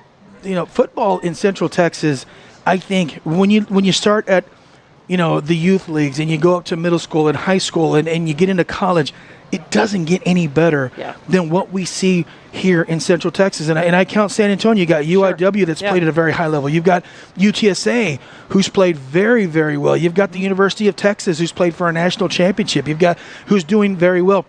Football at all levels is tremendous. And I think that's why you're going to see, because they've got to bring talent, local talent, it's going to be just a little bit better than what you see. I may be a biased guy when it comes to this kind of stuff. I've seen high school football and I've seen, all levels of football in Texas, and it's just very, very good. Yeah, we're going to step away for a moment. Syndicate leading this one 31-0. We'll be back. Got land or thinking of buying some? With Southwest Homes, building your dream home has never been easier. Introducing Build Now Financing. No construction loan, no payments during construction, no interest while we build. That's less stress and more time to focus on your future. Personalize your home, your way, on your land. Southwest Homes. We make it easy to build on your land. Visit yourswh.com today. Don't want that old car but don't know what to do? Call Pick and Pull and turn that old car into cash. We buy more because we pay more, running or not, and we'll pick it up free. Pick and Pull has the largest inventory in South Texas with over 4,500 parts cars, so we need to buy. Go to pickandpullsa.com for more details. Pick and Pull. We buy more because we pay more. More to pick, less pull from your budget. Now that's Pick and Pull. At Texas Sports Productions, we feel every family should be able to watch their kids play free of charge. That's why we stream high school football, volleyball, basketball, baseball, softball, and soccer all across Texas, so no family member or friend ever has to miss a game. Keeping high school sports free requires a team. When you sponsor TSP, you're not just supporting student athletes. You're putting your brand in front of hundreds of thousands of passionate local fans. It's high-impact advertising with a powerful purpose.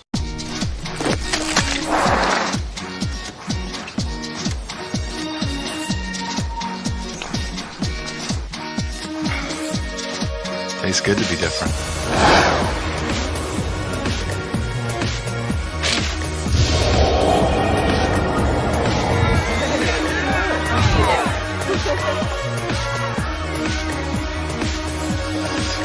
Big Red, deliciously different. Welcome back to Pfield. Gabe, talk to us about this broadcast and what the league's looking to do, and then who's supporting us today. Yeah, what I can tell you about the broadcast is that, a lot of times when you see these games, whether it's on NBC or whether it's on this football league, the United Football League that we've got, what's the broadcast? United Media Football Network. Yeah, whether it's on that network or there's a lot that goes behind the scenes, and what I can tell you is the guys that we've got working are as good as any that I've worked with in the 30-year broadcast career that I've got. It starts with, David Kusenberger, who's as good a producer and director of a game that I've seen. His dad, Mark Kusenberger, is a longtime friend of mine, is running stats for us, probably one of the top 5 or 6 play-by-play guys in the state of Texas, nice. not just in the greater San Antonio area. He's just tremendous. You got our camera guys, Bradley Riley, Bud Welch and Prince Madrigal are again, just top-of-the-line guys, which is why you're seeing the shots that you're seeing. And even our sideline, our red hat, our timeout guy, Jay Riley, the owner of the company, is down here, being a part of this, making sure that everything's going great. But it's all just kind of a carryover to what Quincy Workman and the ownership group and what they expect from the Syndicate, which is we want to put out an entertaining product for our fans, not only here in Texas, but who's watching this, quite frankly, throughout the world. And I think for this first preseason game, I couldn't be more pleased with how this thing has turned out so far. Yeah, it's been a pleasure. The football has been great. Syndicate look very strong as well, but the broadcast team doing really well. We know that we're going to have more football coming for you coming up for you. Yeah, there you That's go. The words that I wanted to use. No, that's fine. But yeah, I think when we look at the community piece of this, I think that's what I really am taking away from this Continental Football League. Yeah. It's to find young players. Of course, we haven't seen him out on the field yet, but Fernando Morales on the Syndicate. 19 years old. Yeah, and played at Connolly High School here in Pflugerville, and now a professional football player. Yeah, it's great to see. And again, I'll go back to before we took that last break. I know that football is going to be very good here and in San Antonio, because if you're plucking local talent from both of these markets, I have seen the level of football played in both of these markets. I was here watching a Lake Travis, I believe, Steel playoff game or Brennan football game in San Antonio, and it is football at its highest level, and it's just a continuation of what you're seeing into college, into the pros here in the Continental Football League. And I love that, they've brought it back. It's going to get creative because there's kind of a Canadian Football League twist to it that we're going to talk about a little later. Yeah. Did I see? Was that a good Canadian? Yeah. Yeah, it wasn't quite, Vancouver, but more, Toronto maybe? Yeah, probably Toronto. Okay, yeah. So the fourth quarter of the games moving forward, league games are going to have the rules of the Canadian Football League. And I still need to learn what those are. I did a study last night, a vigorous study, thinking I was, my wife was like, "Why are you crying?" I'm like, "Because I don't know Canadian football rules." It's going to be really cool. The little things, the play clock, only at 20. So you got 20 seconds to run a play. Yep. You can have multiple guys in motion, so you can get really creative offensively, which is going to benefit the high-octane offensive players that the Syndicate has.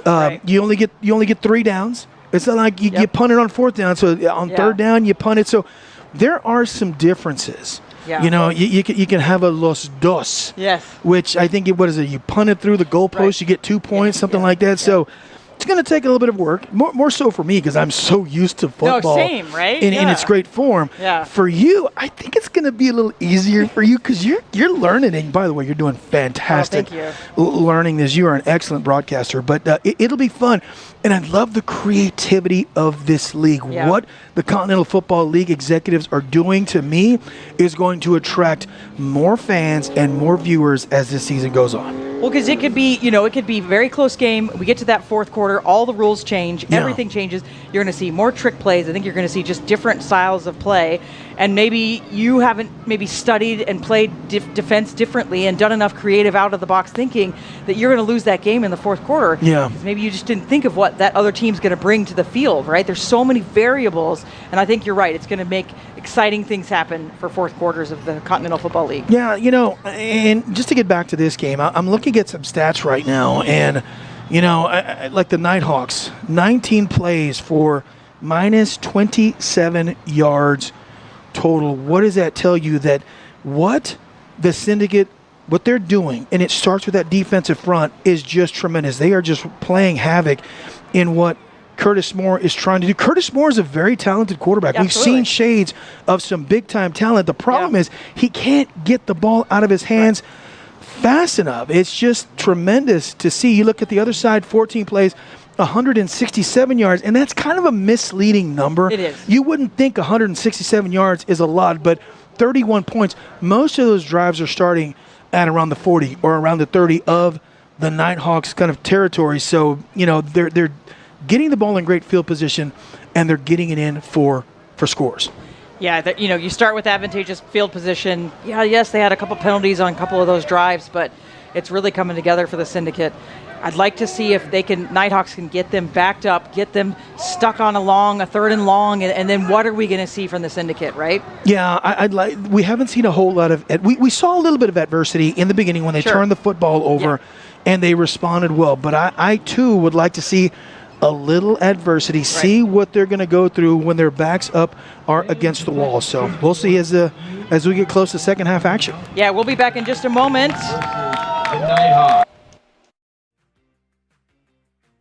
Got land or thinking of buying some? With Southwest Homes, building your dream home has never been easier. Introducing Build Now Financing. No construction loan, no payments during construction. no interest while we build. That's less stress and more time to focus on your future. Personalize your home, your way, on your land. Southwest Homes. We make it easy to build on your land. Visit yourswh.com today. Don't want that old car but don't know what to do? Call Pick and Pull and turn that old car into cash. We buy more because we pay more, running or not, and we'll pick it up free. Pick and Pull has the largest inventory in South Texas with over 4,500 parts cars, so we need to buy. Go to pickandpullsa.com for more details. Pick and Pull. We buy more because we pay more. More to pick, less pull from your budget. Now that's Pick and Pull. At Texas Sports Productions, we feel every family should be able to watch their kids play free of charge. That's why we stream high school football, volleyball, basketball, baseball, softball, and soccer all across Texas, so no family member or friend ever has to miss a game. Keeping high school sports free requires a team. When you sponsor TSP, you're not just supporting student athletes. You're putting your brand in front of hundreds of thousands of passionate local fans. It's high-impact advertising with a powerful purpose.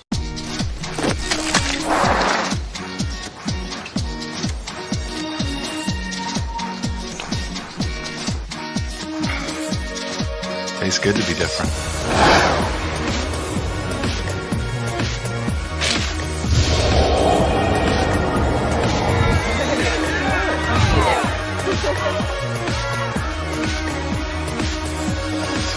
Big Red, deliciously different. Welcome back to Pfield. No, it's not that. Okay, I was wrong. See, I say that a lot in my marriage to Katie. I say, look, I was wrong. And a lot of times that still ain't good enough. Yeah. But the one thing I will say, I would like some reciprocation, if you will. Oh, my mic's not working. I don't know what you're talking about, Gabe. On the roster situation, she made me cry, guys. Like I literally, she left me like a fist long paper cut in my hand. I am still bleeding profusely. We had to get the medical kit out. Yes. For his tears. Yeah. He's right. Really the big roster, a couple of my numbers didn't match his numbers, but that's where the operation side of things is going to improve for all these teams. And I apologize. No, this is great. I'm really excited. You know, going into anything that's new, Wendy, it's hard to not be a little bit skeptical on certain things. But this has, from the style of play, from the discipline that we've seen on the field to the execution up here in the press box. I've been so happy with how this first effort has gone, and this is a great kind of segue into what I see is the greatest of metaphors. Quincy Workman is a military guy, and you have to be working on all cylinders at that, and you kind of see a little bit of that. It's still going to get better, you know, as we continue to do this. But boy, this has been a great first night of football here in Austin, or in Pflugerville. Yeah, greater Austin, right? We're in the burbs. But, you know, I totally agree with you. You know, the launch of the league, of course, will be next week officially with 3 games for the Continental Football League. But this is, you've got people in the stands. They're enjoying the popsicles. I saw that. And they've got flags. I can see my son down there waving. And someone gave him a flag, and now he's the ultimate hype man. Yes. But I think it's a great return to summer football. You know, we're going to have more football in the fall, you know, when the colleges kick off and when the NFL kicks off and all of that. But this is that window where these players have a unique opportunity. You know, they could get a call up from this right here, from being on television and playing football, which I think is exciting. I'll tell you what, there's a couple of players down there. By the way, I believe it's pronounced P-opsicle here at this particular field. God. P-field. But there's a couple of guys on the Syndicate team. We got to see a lot more football from them. Sure. But there's a couple of skilled guys, a couple of defensive guys, namely a couple of those strong safeties and free safety guys that can bring it. Yeah. They've got the skill. I believe we have a live read, a Continental Football League live read. We don't have it. Apologize about that. What I can tell you, let's talk about the Continental Football League. Yeah, we can talk about it, right? You know, it's a rehash of a league that was really strong and powerful. I remember going to Continental Football League games, the Toros back in San Antonio. They brought that back in the greater San Antonio area. The greater Austin area has the Syndicate, obviously. But it is, if this is an indication of what this league is going to be like, it is, Wendy, it is high-level football. Yeah, it's going to be great, and we already talked a little bit about the Southern Division, so of course we've got the Austin team, Midland, Fort Worth as well. But Coach Champagne's got a big smile on his face. Yeah, that's happy. good to see. He's happy. The Northern, though, we got the Cincinnati Dukes, Ohio Valley Ironmen, and then the Vegas Gamblers and Norfolk Neptunes on the schedule as well. Those are those wild cards that are trying to make it in the league as well. Yeah, I called dibs on doing the Vegas Gamblers games if we have a chance. I don't know. I'll stay at Terribles. I don't care. I'll stay at Terribles. Does that hotel still exist? I don't think it does, but I know what you're talking about. Yeah. We always stayed at Sam's. I like Sam's. Yeah, well, it was out on the edge. It wasn't as smoky. My wife and I stayed at Terribles one time years ago, and she has not forgiven me for it. It was terrible. It was terrible. It was definitely a metaphor for. But we still had to. I mean, the way I look at it, you just go to Vegas at a hotel to sleep. That's right. You're not there to. Yeah, you're there to exactly. Vegas. You're there to Vegas. Like, oh my God, the California King was fantastic. That's never said in Vegas, ever. Oh, have you seen the Sphere? Have you seen a show in the Sphere? I have not. Me neither. I want to. I need to take Katie to the Sphere. We should do. We should do an exchange with the Vegas team, with the broadcast team. They can come down and spend time in downtown Austin on 6th Street. Kickoff of third quarter. Syndicate 31 points, but the return for the Nighthawks picked up a couple of yards there. Yeah. And really for the Nighthawks, so we've had our halftime chats. You know, the coaches have had their moments. What do you think that locker room looked like for the Nighthawks? I mean, for the Nighthawks, it's, guys, we just have to execute. Before we can talk about X's and O's, we got to give our quarterback, Curtis Moore, a little bit of time to do something. You see them trying to set up plays, but he'll take 2 or 3 steps back, Wendy, and he's got a guy in his hip pocket. So I think the biggest adjustment is to try and figure out a way creatively on that offensive line to keep the pressure away from Curtis Moore. After that, I'd like to see their running backs. They've got big physical running backs. Fultz is a great running back who's very physical. You've got guys like Mathis. They've got guys that can pick up some ball. They can pick up some yards. But the little things, blocking at the line of scrimmage, to me is the biggest adjustment they have to make here. Yeah, they've got to get some more time. You're 100% on that. Easier said than done. Sure. I will say that. You know, Gabe, you got to stop eating chicken fried steak and you'll get more healthier. Well, duh. Well, we'll have to see if the Syndicate, they do have, of course, a whole slew of other players that can come in and they could try different positions. So we'll have to see if we see any changes across that D-line as well. First down for the Nighthawks in a hole. The draw play, and it's more of the same. Yeah, Octavian Washington. You never see a number 55 number and very unconventional. It's a middle linebacker number, but he took the handoff and nothing doing. It's just a continuation of the dominance of that defensive front for the Syndicate. And they just can't get any breathing room. Yeah. That pressure is coming at them. Really tough. Yeah, and it starts there right there at that interior, that big defensive lineman right there, number 55. I believe that is. It's Cole, because my son's name is Cole. Oh, look at that. They met at the camp, and it was really cute. The Coles met the Coles. Is that Khols? Yeah, no, that store's named wrong, according to my son. There's more, trying to find it, intercepted by the Syndicate, picked off and returned again. That's the second pick six of this game. Yeah, that was number 14 for the Syndicate, just making a play, stepping up. That is Stacy Brown. Just great coverage. The ball was thrown a little behind the receiver. One of the first decent looks, and Brown was just there to make a physical interception and then have the presence to go down that right sideline and get into the end zone. The woes for the Nighthawks just continue. Yeah, and Wendy, that's really the first time that we've seen, at least that I've seen in some time, Curtis Moore having an opportunity to drop back, set his feet, and throw a pass. Yeah, he did have a little bit of time just behind his receiver, and like you said, a physical pickup by Brown. I thought he rushed the pass a little bit, and that may be kind of Pavlovian to what happened in the first half. Like, he's just expecting somebody there. Point attempt is up for the Syndicate. What a start to the third quarter for this Pflugerville side. We're going to step away for just a moment. You're watching Syndicate football on the United Media Football Network.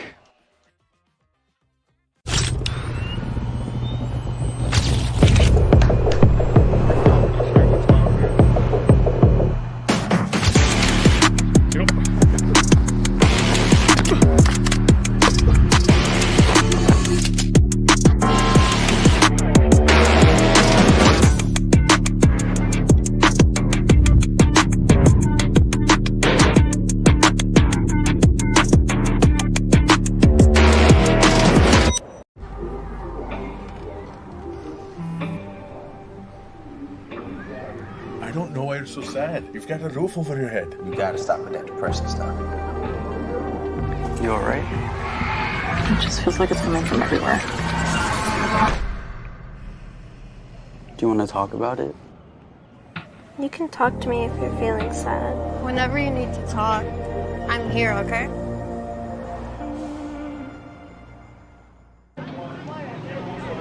Welcome back to Pfield. Nighthawks versus Syndicate. Continental Football League. Week 0 kicking off. First official season games will be next week. 3 games. The Syndicate will face the Toros, who have a preseason game on Monday night. So we'll get a preview of them. Nighthawks underneath it. It's been touched. Good cleanup by the Nighthawks, and actually, it's a pretty decent return. They think Syndicates think they've got it, though. Yeah, they did. They turned that ball over. Oh no! And, yeah, the Nighthawks.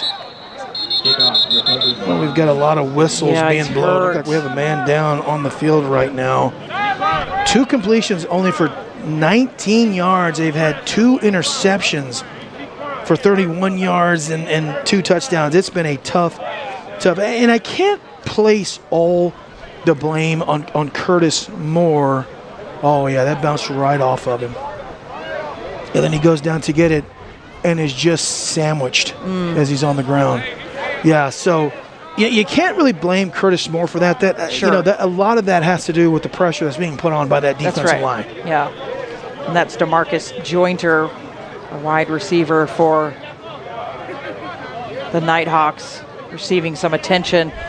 And it all started so well for the Nighthawks with that interception. Yeah. They couldn't do much with it, right? They went 3 and out with it, but it started so well, it seemed, for the Nighthawks. But then the Syndicate have just been from going. That point, that's literally the high point of the football game for the Nighthawks. Again, in all, with everything that we can put on the table that we know about, this is probably not the full roster that made the trip from Arkansas. Yep. And they're a bit undermanned. They're a tier below. The 2 different leagues are kind of a tier below what the Nighthawks play versus the Continental Football League. So, I think if you're Coach Champagne, if you're, Quincy Workman, you're getting out of what you want to get out of this preseason game right now. Yeah, I absolutely think you are. And you're getting your reps, you're getting time, and it's positive, which I think always is a good sign, as you can see. Yeah. DeMarcus Joyner is up, so good to see him walk off on his own volition. Yes, speaking of good sign, that is a great sign that Joyner's up and he's walking off. So football, this is going to be the dumbest thing I'm going to say all night long. It's a very physical sport. And, when you have these level of athletes going back and forth with the veracity that they're going, guys are going to get dinged up. Sure. It's just the nature of this very physical sport. I mean, if it wasn't that hard, everybody would play it. Yes, absolutely right. It's a fun sport to play. Yeah. Lord knows I took my whacks, especially when I was playing in high school. I was just kind of bigger and stronger than everybody else, and I did well. When I got to college, I realized guys were faster than me. They were stronger than me. And if you don't put the work in, you get left behind. I fortunately was able to play a couple of solid years at a college in Booneville, Missouri, of all places. Oh, Booneville. Yeah. Heard of that? No, I went to the University of Oklahoma. I've never heard of Booneville. Whatever. All mean. Oh, so are you in Oklahoma? I'm a Sooner. Really? Yeah. I was a military brat, so I've only went there for college, but high school and college. But sooner than later, rather see the Thunder go away. Are you a Thunder fan? I did get to watch a couple of games after the hurricane. When the team first came, they gave away free tickets a lot, so I have seen a couple games. Syndicate right back at it, running play. Good job on defense there. Only going to get a yard or so. Great tackle. 2. Yeah, that's a great tackle by Noah Wells, getting a hold and dropping. Yeah, it's a pickup of about 1, which probably means that might be the best defensive play we've seen. And I'm not trying to joke or josh. I mean, that was a good tackle by Wells. Yeah, he could have. We've seen a lot more plays where they've just ran right down the field. Yeah. That's a better step up for the Nighthawks. And again, Syndicate starts great field position. They're just, it would be different if they're starting on their own 10-yard line. They may struggle, but we just haven't seen that in this game so far. Hunt back in the slot for it.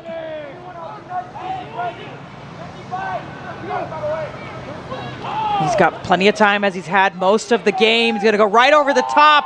Oh, but there's a nice tackle, but first down, and now threatening one more time, Syndicate. Yeah, I don't want to sound like a broken record, but this all starts with time. And you saw the slot receiver there. I believe that was number 9, Gamble. He started in the slot, took a couple of steps out, and just ran a little crossing pattern. It takes time to set up. But what does Hunt have? He has plenty of time to watch these plays, set up. You hit that receiver right over the middle. It's amazing what good offensive line play can help you produce offensively if you got a little bit of skill. Such a contrast to what we're seeing with Moore. They've got a run play here, finding room again, and another touchdown for the Syndicate. They are just running riot. Yeah, that was just Sanders taking finding was touched at the very end. They may have grabbed his jersey, but outside of that, he walked in. Watch him take that handoff. He goes left, sees the seam. Look at that blocking downfield, and then boom, he hits that hole and knows exactly what to do at the right time. I'm shocked at the level of execution that we've seen from the Syndicate this early. Yes. Yeah, I agree with you. I think, I was nervous about only them having a camp for a week, but they have molded. They've united the hustle as that point attempt is good. So Syndicate going to go up in the points. Good. Yeah, 45-0. And I don't know what is the most impressive part of what we've seen today, but one part that is certainly incredibly impressive is their kicker. And it's Jaron. Is it Jaron or Jaron? I don't know. We don't have a pronunciation for that one. Imbriani. I mean, he has been just absolutely deadly on everything. Yes. And these extra points are not typical. They're not typical extra points, Whitney. These are NFL extra points, which means they're 30-plus yard field. Yeah, it's a bit farther than you'd see at the college level. What separates the good athletes from the elite? Sacrifice. Founded by former CFL pro Bryson Tucker, Sacrifice Training in Pflugerville is Central Texas's premier athletic performance facility. From youth athletes as young as 7 to training NFL pros and Olympians, their educated staff specializes in proper biomechanics, explosive strength, and lightning speed. Don't just work out, perfect your form, and unleash your potential. Claim your free assessment today at sacrificetraining.com. What will you sacrifice to be great? You can see helmets off as some big hits come in. Yeah, you saw a ball pop out again. That last drive, 3 plays, 22 yards, Sanders 4-yard run for a touchdown, but it was a big hit there, and that ball popped loose. I don't know. Oh, helmet off right away. Yeah, it was a hat that was off. I think the Nighthawks recovered it, but boy, the level of physicality in this game for the Syndicate is off the charts. Yeah, the initial hit there, Emmanuel Johnson, you saw him knock the helmet loose of the returner. I think that was Fultz with the return attempt. So again, Nighthawks finding no room, no breathing room at all. Yeah. It's going to be just another broken record again. Yeah, let's take a look at that touchdown one more time. Watch this block here at the line of scrimmage. You got your right guard sealing, and you got your tackle down the field. Just a fantastic play. Getting into the end zone for a touchdown again. Not quite. Walking the dog is when you walk in without getting touched. Sure. I think they grabbed his jersey at the very end. Either way, that right there is offensive line domination. And it's Trey Sanders finally getting in. He had a couple taken away by penalty. A better run from Nighthawk. Got a little rugby scrum there. Look at that. No, Gabe, it's not a scrum. I wish I could talk to all the broadcasters and say, that is not a scrum. That's a maul.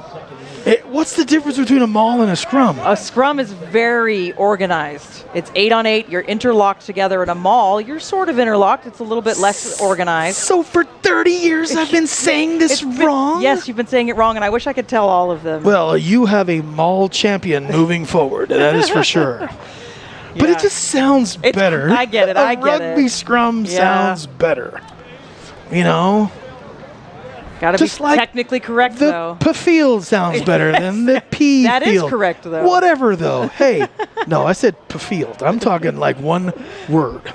Whatever. Hey, I'm always wrong. Nighthawks second down. We've got a player down receiving some attention on the sideline. Play is progressing, though, so we'll keep our eyes peeled for that. But another better run by the Nighthawks. Oh, now it looks like maybe for a loss, but initially looked strong. Oh, the Syndicate thought they picked it up. Yeah. So we have a player that's down there tending to him on the far sideline, it looks like. Hate to see that, of course. Yeah. Player welfare really important. Yeah, they're going to do everything they can to take care of these kids. Third down. Number 14 that's down, so that's Prince. Oh, he's had such a great game. Yeah. Oh, he's lifted his head up now. That's great to see. Yeah, and it could be exhaustion. I mean, yeah, it's humid. I don't want to speculate right now, but any movement that you have on that far side would be great. Yeah. Nighthawks, third down. This has been their best drive of the game so far. Picked up a couple of yards. What's Moore going to do with it now? It's going to be under immediate pressure. The pocket didn't exist at all. He's trying to get some yards. What a physical play by Moore, but he's doing everything he can and just has no answer for this defensive line. Yeah, that play was dead before it even started. He takes a snap, goes 2 steps backwards, 1, 2, 3, and by the time he's getting ready to try anything, that pressure is there and that pocket has collapsed. I don't care how skilled offensively. You could have Vince Young back there and nothing is going to happen. You can see now, just getting some reporting from the sideline. Yeah. Fernando Morales, the youngest player on the squad, played at Connolly High School, now on the pitch wearing number 30. He is 5'9", 180 pounds. Is he wearing boots as well, Wendy? I think he's soaking wet when he got that weight in there. That's it. Well, I was making a reference to you calling it the pitch and me calling him wearing cleats. Dang it, I called it up. No, my bad. Sorry about that. No, it's cool. Yeah. It's cool. And he impressed at the tryout. He went to a tryout at Hutto and got the call up to the squad and then now onto the field. All I know is that if you played high school football at any of the Pflugerville high schools, you were probably pretty good. Yeah. So the fact that he's on this squad is not a shock to me. I've seen a lot of really good football players come out of this school district, and another great story in the Continental Football League, a tremendous story. Absolutely. Their goal is to find these younger players, and when we look across this roster, 29 is the oldest player for the Syndicate, but really everybody's 24, 23, and that's exactly what this league, the Continental Football League, is about. Fernando Morales. I love that. Yeah, that's 19 years of age. Such a cool thing. And now you see high school kids playing professional football and playing professional sports in soccer and baseball in the less, combative type physical sports. You never see it at this level. And for him to make this roster says something about how good this kid is. Yeah, I think we're going to see great things from him. I think they're going to try and punt. Yeah, punt team out for Nighthawks. It's gotten better every time they've kicked. It's gone 30 yards is the longest punt. You can see Morales getting the crowd excited. He's excited to be on the field. That one may be tipped. It's going to drop into the Syndicate's hands. Look at this return.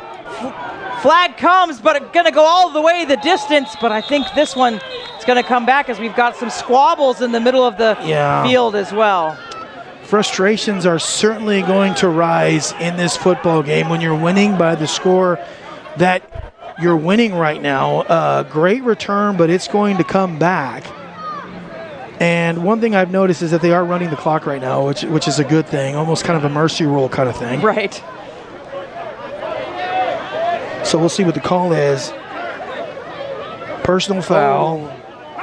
They're going to say, I want to say maybe a blindside block or an illegal block by the Syndicate. So that's going to back them up. And that would have looked like a beautiful touchdown for Bell, but brought back.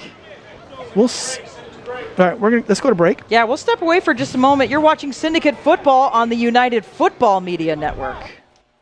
Got land or thinking of buying some?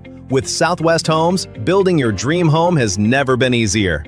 Introducing Build Now Financing. No construction loan, no payments during construction, no interest while we build. That's less stress and more time to focus on your future. Personalize your home, your way, on your land. Southwest Homes. We make it easy to build on your land. Visit yourswh.com today. It's so easy to love Pick and Pull. Why? How about the largest inventory in South Texas? How about the ease of finding your part with our interchange and real-time inventory search at pickandpullsa.com? How about an organized yard and maps to find your parts, plus a shuttle? At Pick and Pull, we make it easy to save money on the quality used auto parts you need at a price you can afford. More to pick, less pull from your budget. Now that's Pick and Pull. Welcome back, and we're finally seeing the Syndicate work from their own end. And oh my goodness, Hunt's going up big for this one now. Nighthawks, their second interception. That penalty showing to be deadly. Yeah. So the first play from scrimmage, like you say, outside of on their side of the field, and then Antavius Drake stepping up and making an interception. The second interception for the Nighthawks. As you stated, the ball was underthrown. They were going for a home run. The receiver was in. He was wide open, just an underthrown ball. Yeah, just untypical of what we've seen from Hunt. He had time. Yeah. He had the moment. His feet were planted. We talked about that a little bit earlier. That we felt like he was rushing things. The bad news here is Nighthawks are again inside their 20. This is same story, different page. I don't know. They're starting on their 16-yard line, which is typical for where they've started just about every one of their drives this entire. They haven't made it past midfield. Okay, I'm wrong twice now, Gabe. Uh-oh. It's called the Field. I would have bet you $100 it was called the Pfield. Who sent that? Jay Riley. Oh my goodness! You have no idea how happy I am right now. So I'm happy to be wrong twice tonight. I'll just you do the game right by yourself next week. I'll just stay home. Oof.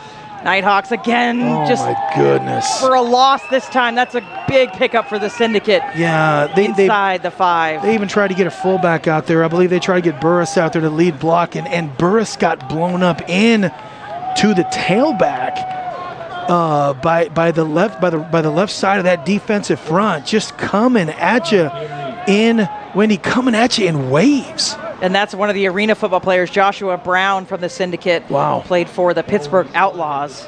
He's played running back and linebacker. Let me tell you something. I did one season of San Antonio Gunslingers football. And you talk about a fun call. That's football in a phone booth, as Jay Riley calls it. It's like if roller derby and football had a child, that would be it right there.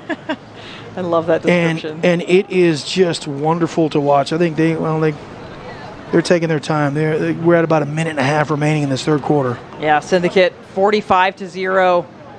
Have had some penalty trouble, but other than that, the Syndicate have looked really good for their first hit out of the season. Their season really opens next week, so they'll play the San Antonio Toros. Yeah. New quarterback in for the Nighthawks, but doesn't matter. Picked off for the Syndicate. No, they're going to say it's incomplete. Oh, he's begging for the catch. I think that was the right play. The ball was tipped at the line of scrimmage and then caught by the guy who tipped it. Watch this. Off that edge. It's tipped up. You talk about an athletic play. Whew, that is as good as it gets, except the ball hits and pops out. Man. That was Asante. Yeah, jumping up for that. And I don't have, now Tilly in wearing number 10. Yeah. So he's given Moore a respite. Looks like Moore has slipped out to wide receiver, maybe. Yeah, and that may have to do with, I believe, was it Price who went down? Mm-hmm. Yeah, so this may be just kind of a move to utilize as many athletes as you've got out there against this really good team. That might be the end of the third quarter. Prince, though, is up. We did see him walking around previously. End of the third. Syndicate 45-0.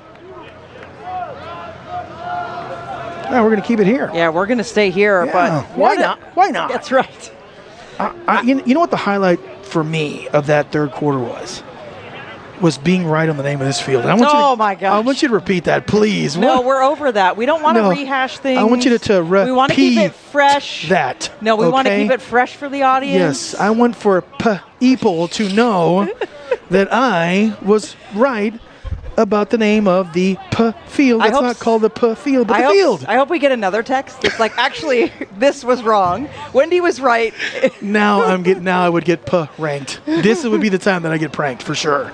Pranked. Yeah. This is the first time we've worked together, folks, and I'm not sure if you know this or not, but you got two folks that I think want to have fun calling football this year. That's and I have had an absolute blast when they calling this game with you.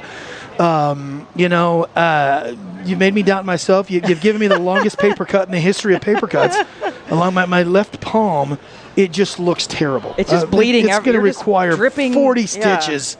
You're dripping all over my papers. My wife would say, he's a baby. A little drama. Just going to say, Gabe, little drama. I stubbed my toe and I want to go to the hospital. So, yeah, there's a little bit of that. But, one thing I am excited about is this team and the prospects of this I-35 rivalry between the Toros and the Texas Syndicate. I think you've got the makings of some really fun football between these two teams. Yeah, I think it's really exciting, and I love the revival of the Toros, like you've talked about. That you've gone and seen their games. Yeah. Syndicate are new in the league, right? But we're going to have the Tall City Black Gold as well, and the Fort Worth Braves in the Southern Division. So there's so much summer football to come, and it's all building towards the end of the season in week 6, where we're going to have the last games, but then they're going to the Continental Cup, which will be in Grand Park, Indianapolis. So there is hardware to play for, and it's week 0, but there's so much to come, and I'm so excited for the season. You seem like you're more geographically seasoned, if you will, understanding of different. Where is it? Grand City, Indianapolis? Is that what where you said? Grand Park? I don't know where that is. Yeah, I don't. Okay. I didn't look that up. Okay. Yeah. Well, there you go. But the airport is. I bet it's you in it's Indianapolis, nice. And so I it's bet you it's named after a president. It's in the state of Indianapolis. Yeah. I think that's what we were just told. Nighthawks, pressure coming. Oh no. Yeah, he didn't get the interception touchdown, but he got the sack safety. Yeah, going to get the sack safety there. And that's how it's gone all night for the Syndicate defense. It's just been ripping everywhere, as that's Asante. Yeah. So we take another look. Yep. Watch this. Just you talk about being more athletic than the tackle. He just went right around the left tackle, Fred Davis, and nothing doing. That's what you call a lookout block. When he gets around you, the only thing an offensive lineman can yell is "look out." That's it. Well, and that quarterback, he had no inkling that they were coming. And, of course, it's the replacement, Tilly, out there stepping in for Moore. And, Moore, I thought, it's just a tough hand. He actually, we saw flashes of Moore. You can tell he's fast. You can tell he's got football IQ. Yeah, absolutely. But just didn't have the O-line protection. Yeah. Nana Asante, out of Morgan State is that Morgan or Michigan? Morgan State. Yep, it's Morgan State. I got your eyeball. I am going to just be livid at whoever stole my reading glasses. Ironically, I think it was the president of the company who stole, the CEO of the company who stole my reading glasses. But is it Morgan State? Morgan State. Yep, Morgan State. I can read, folks. I promise. I promise I can read. I just don't have my cheaters with me right now. And the font is very small. It is. But coming into the league, Asante comes with quite a pedigree. 63 career tackles, 20 tackles for loss. Wow. You could tell he is your prototypical edge guy that makes stuff happen. Your prototypical edge guy that can make a play. Right. We saw the near tip interception would have been one of the most athletic plays I've seen on a football field, and the ball hit the ground. It ended up being incomplete. So what does he do? He doesn't sulk. He comes back, beats the tackle Davis, and gets a sack for a safety. Yeah. There's DeJuan Bell on your screen. He's done really well. We're in number 17 today. Yeah. Career-wise, 9 passes for 186 yards and 2 touchdowns in 5 games in 2024 with Fort Valley State.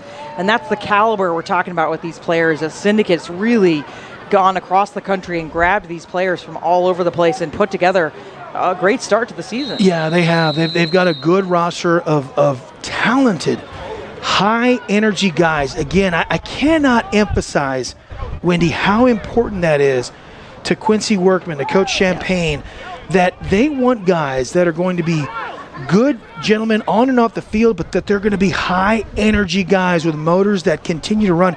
And we've seen that on both sides of the football. Definitely have. Just waiting for this kickoff. It's going to dribble just like we saw to the opening of the game. We have to feel for the players, as that is Emery Constant, another kicker for this Nighthawks side. Did I miss something? Oh, they're doing that because it was a safety. That's why they're. That's why the big disparity on the field. Okay, that's why they're kicking. Okay, because it was a safety and. Yeah, all right, we're going to take a break, I think. Yep, you're watching Syndicate Football on the United Football Media Network.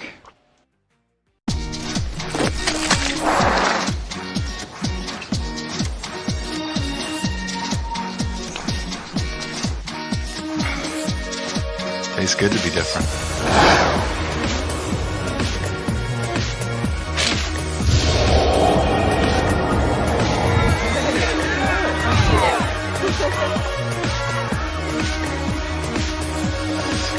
Big Red, deliciously different.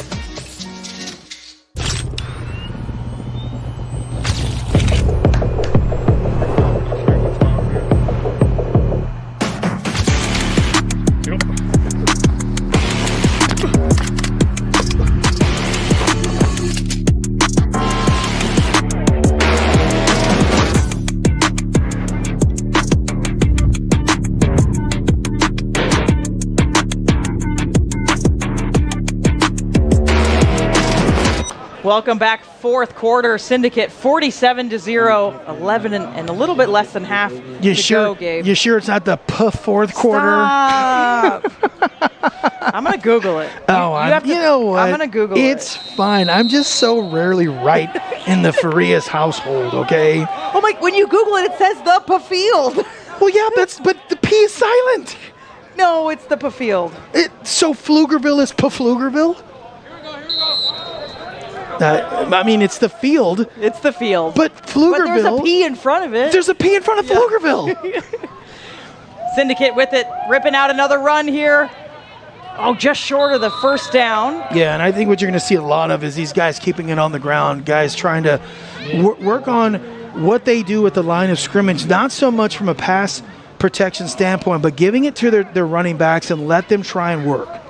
And that was Raekwon Smith. Yeah. Virginia State.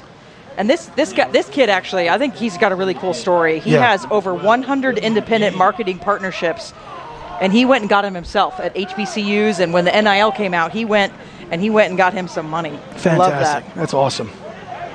That is awesome. And I'll say what else is awesome is this slew of running backs that the Syndicate has. Yeah, this is a great pocket of running backs. They're very talented.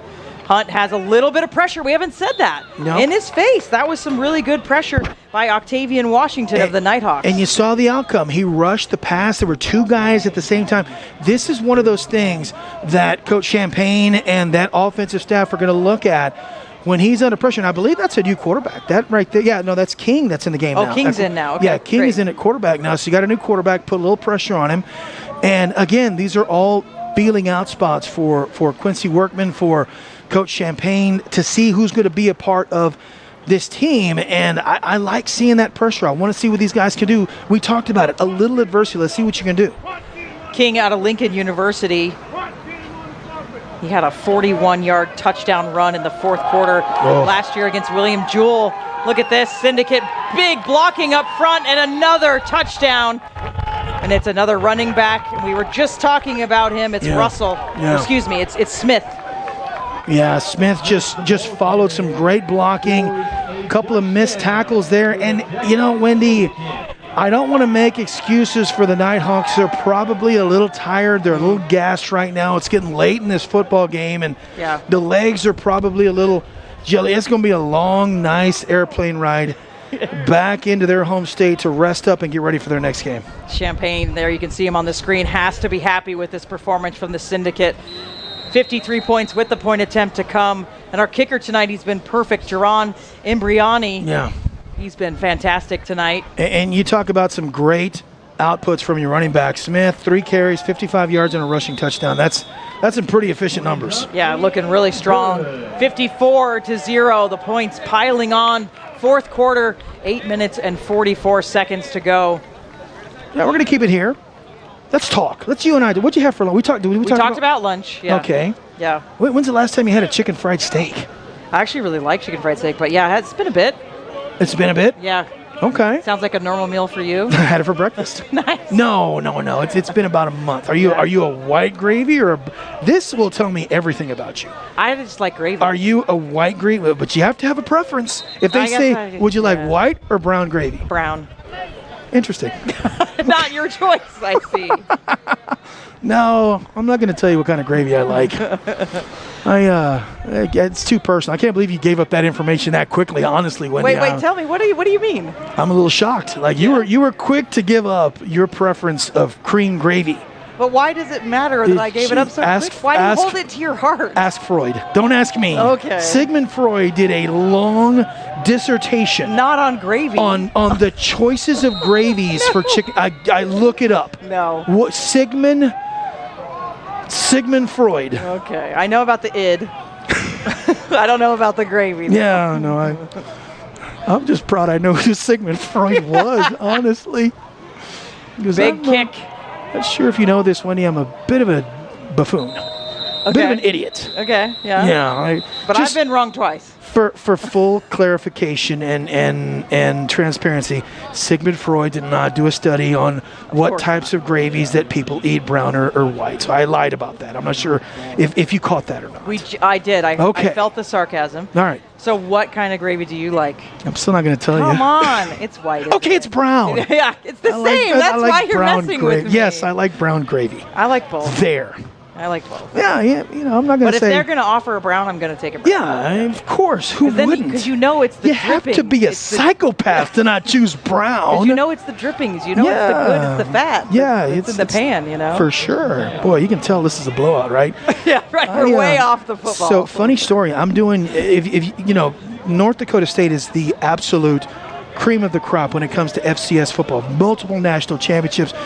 Carson Wentz came out of there. Just incredible football in Fargo. Well, when I'm doing UIW football, they weren't very good. They're not like they are now. Mm-hmm. We're flying to go play at the Fargo Dome, which is the most intimidating place. So I pull the broadcast crew together. I'm like, what are we going to talk about in the second quarter? And they're like, what do you mean? I'm like, guys, this is going to be a blowout. Yeah. So we literally had a long podcast from that first quarter because it was like 30-0. Yeah. So just had to fill it. That's it. Football games are fun. They're conversational, and you are doing a tremendous job in this is your first football game you've ever called. This is my first ever. Yeah. Wow. I am primarily a rugby commentator. I sounded like Kermit the Frog. Like, 1st and 10, ball at the 15-yard line. Like I sounded like Kermit the Frog the first time I did a game. Well, you've been a great partner. You've definitely helped me along. Too nice. And we've only said pitch maybe twice. That's it. So, I said boots. That's right. Nighthawks almost intercepted. Yeah. It'll go down as an incomplete. Yeah, I want to say that ball was tipped at the line of scrimmage. A great play by that left edge rusher. And folks, I'm better at identifying numbers. These numbers are really hard to read. That's number 6.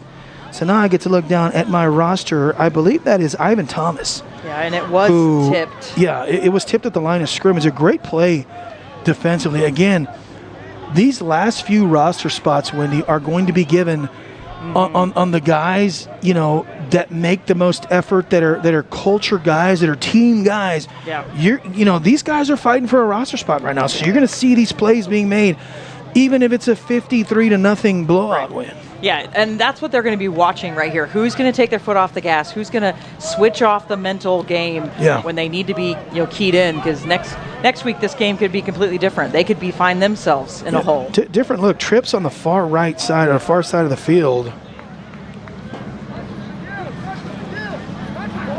Tilly throws up the bomb, almost intercepted again. He was trying to find his replacement quarterback, so Moore has moved out to that wide receiver position. And it looked like, Moore broke off that route thinking it was going to be an out pattern, and Tilly threw that as if he thought it was going to be a fly pattern. So you can hear those guys on the sideline, and boy, Coach Champagne and that group, very focused on what they're doing right now. Even though it's a blowout, that's kind of impressive, Wendy. A lot of times you see these guys take their foot off the gas, and they're not doing anything inappropriate or egregious. They're just playing good, hard football to the final whistle. Yeah, definitely. And just looking over at our stats, 19 plays for the Nighthawks, but negative 27. Yeah, it's been a long night. Yeah, tough one. Only one first down. Yeah, and we kind of knew that prior to the game, was there going to be the talent versus the continuity and the consistency of the Nighthawks? It's been all talent in this one for the Syndicate. Yeah, they've put together a good team, clearly. Nighthawks again, third down, third and long. Doesn't going to find that receiver. Yeah, it looked like he was trying to get it to number 40. And he just overthrew Jaquan Burris. And it's going to be 4th and 10. 3 minutes remaining in this first inaugural game for the Texas Syndicate. Impressive. Again, if you ask me what I'm most impressed with, to me, we knew they were going to be good offensively. We knew they were going to be good defensively. The intangibles. Right. Limited number of penalties, all while playing a very physical style of offense. To have this few of penalties in an early game like this, Wendy, is so impressive. Well, and we saw, in the second quarter, we were like, uh-oh, penalties are starting to pile up, and they corrected it with the halftime chat, which is another show of how great this coaching staff is. Yeah, 2:39 remaining. It looks like a timeout's been called. We're going to keep it here. But, what's been the most impressive that you've seen by this Texas Syndicate team in this early first 3/4 of their first game? I think it's the running backs, and we talked a little bit about them. We've got Smith, Russell, Sanders. They've done really well, but the running backs for me has been where it's been. Yeah. Hunt's orchestrating everything, but those running backs have stepped up to the plate. Yeah, absolutely. If you want to talk about outside intangible football and just kind of nuts and bolts football, I think the defense and offensive fronts for the Syndicate, they've played tremendous. They played high energy the entire time. And I know it's hard to say, how can an offensive line play high energy? Trust me, an offensive line can be aggressive, play high energy, play very disciplined football. And we've seen that on both sides. Great programs are built from the interior lines, the defense and the offensive line. That's what builds championship football. Not saying this is a championship team. We'd like to see some Continental football competition, but from the looks of things, the precipice of what they're starting to do is very impressive. Yeah, the foundation that they're working with, we feel is very strong. I agree with you there. I think we got a punt. No, we don't have a punt. Yeah, I don't think we have a punter. I think we're going to go. There we go. Okay. Well, maybe. Nope, we're going to go, I think. Is that Moore back in the quarterback spot? Okay. So direct snap coming up. They're going to just send everybody. There comes the pressure. Yeah, not much coming there. It essentially throws it away. Yeah, they lined up trips on that far sideline. Flags in the backfield. Yeah, that clock's going to stop at 2 minutes, and I think we're going to take a break at the 2-minute warning here. So we'll settle this. Oh, they're going to say, was it roughing the passer maybe? Yeah, that's what I'm wondering. Moore did come up hot. He came up real fast, not happy. So I think they're going to stop the clock at the 2-minute warning, and if they do, Wendy, we are going to take a break. Let's see. Do they stop it? Yes, they are. They did stop it. So we'll step away. You're watching Syndicate Football on United Football Media Network. At Texas Sports Productions, we feel every family should be able to watch their kids play free of charge. That's why we stream high school football, volleyball, basketball, baseball, softball, and soccer all across Texas, so no family member or friend ever has to miss a game. Keeping high school sports free requires a team. When you sponsor TSP, you're not just supporting student athletes. You're putting your brand in front of hundreds of thousands of passionate local fans. It's high-impact advertising with a powerful purpose. I feel sometimes that I'm not listened to. I feel that I'm not getting the attention that I need, and it's a lot built up in my chest. I would just want you to listen to me more often and evaluate situations with me and lead me towards success. Listening is a form of love. Find ways to support your kids at sounditouttogether.org. Welcome back to the field. That was Nighthawks' second first down of the game. Second first down of the game, and it happened as a result of a penalty at the end of that play, a roughing the passer penalty. And, you know, it's two things. One, it's a testament to how good that defense has played for the Texas Syndicate. But what even more so than that, it gives Coach Champagne something to really work on and say, hey, look, you got to control your emotions at the end of plays. It's okay to be physical, but let's make sure we pull up appropriately and we have appropriate physicality, if you will. Yeah, it was already for fourth down. Yeah, and the stat we're getting from Mark over there, negative 64 yards in total offense. Yeah, and again, most of that, Wendy, is because of how good that defensive front. They got great linebackers, they got great defensive backs, and when the play actually formulates into something. Ooh, look at that beautiful moon there. What kind of moon is that? It's a half. Waxing or waning, I don't know. Yeah, okay, whatever. We're showing the light science. side. You know more about science than I do. Whatever, I don't even care anymore. But what we've I'm probably going to be wrong. Let's be honest. Well, my wife is going to love this broadcast. But what we've seen is the dominance of a defensive line that has just not allowed the Nighthawks to do anything. Yeah, they've smothered them.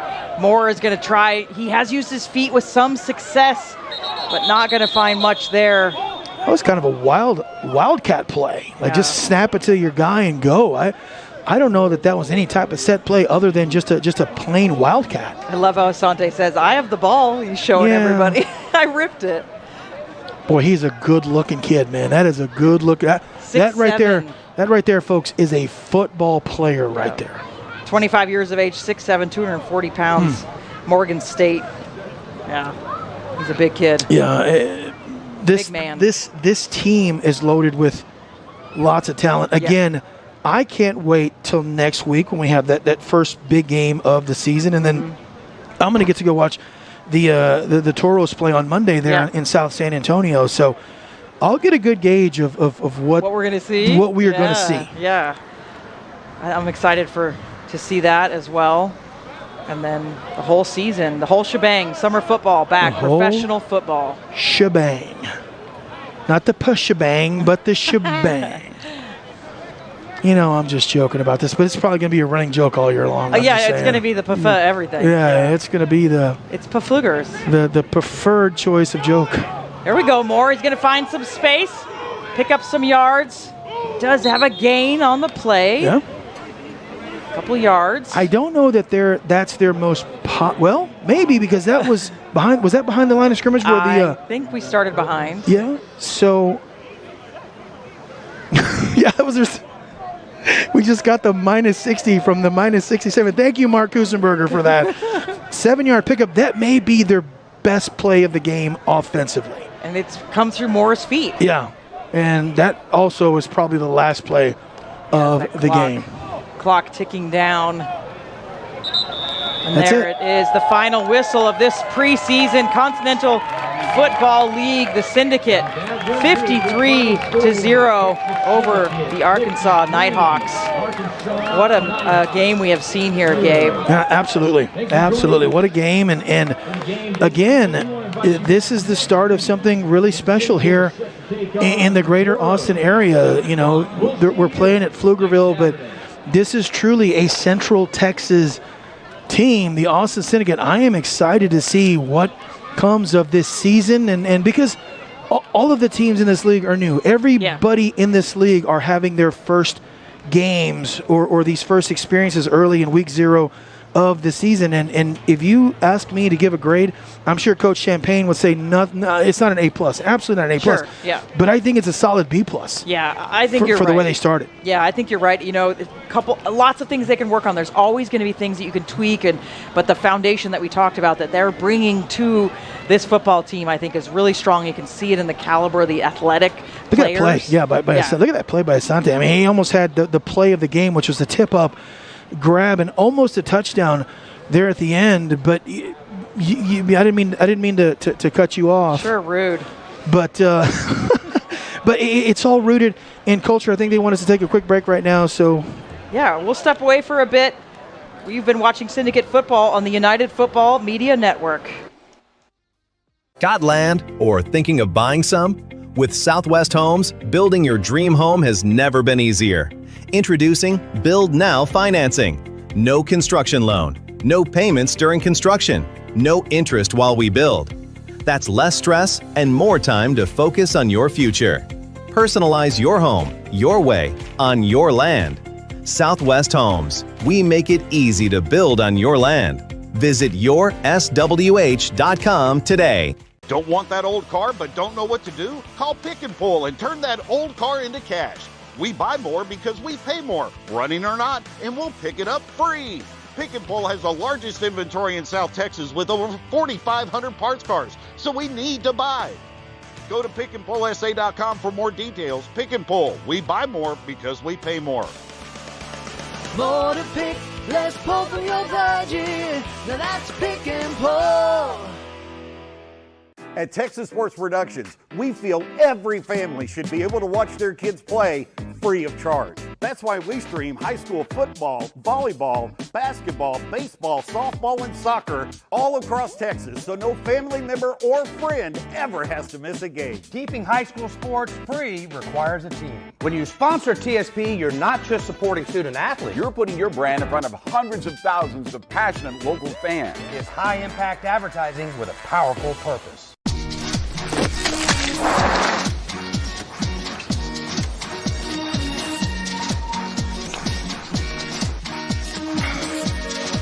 Tastes good to be different.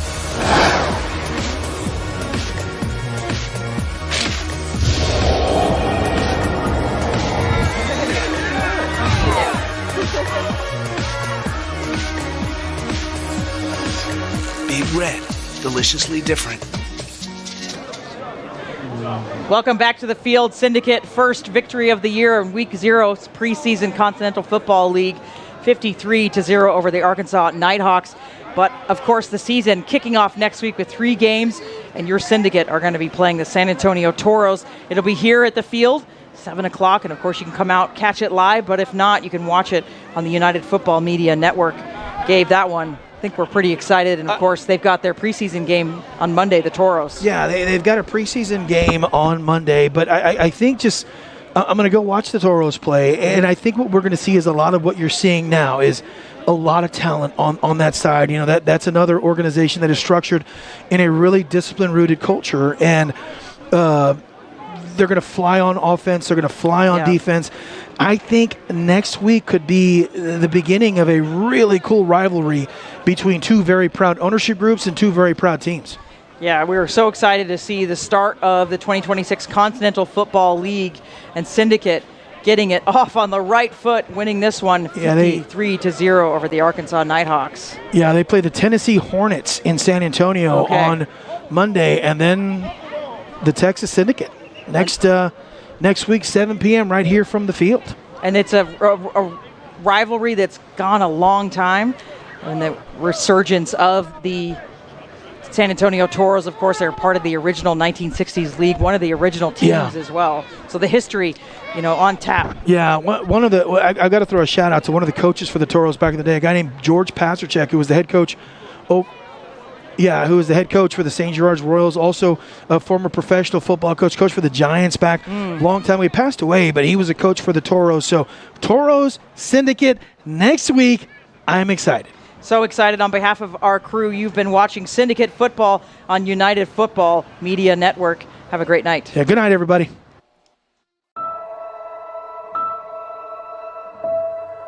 I feel sometimes that I'm not listened to. I feel that I'm not getting the attention that I need, and it's a lot built up in my chest. I would just want you to listen to me more often and evaluate situations with me and lead me towards success. Listening is a form of love. Find ways to support your kids at soundedouttogether.org.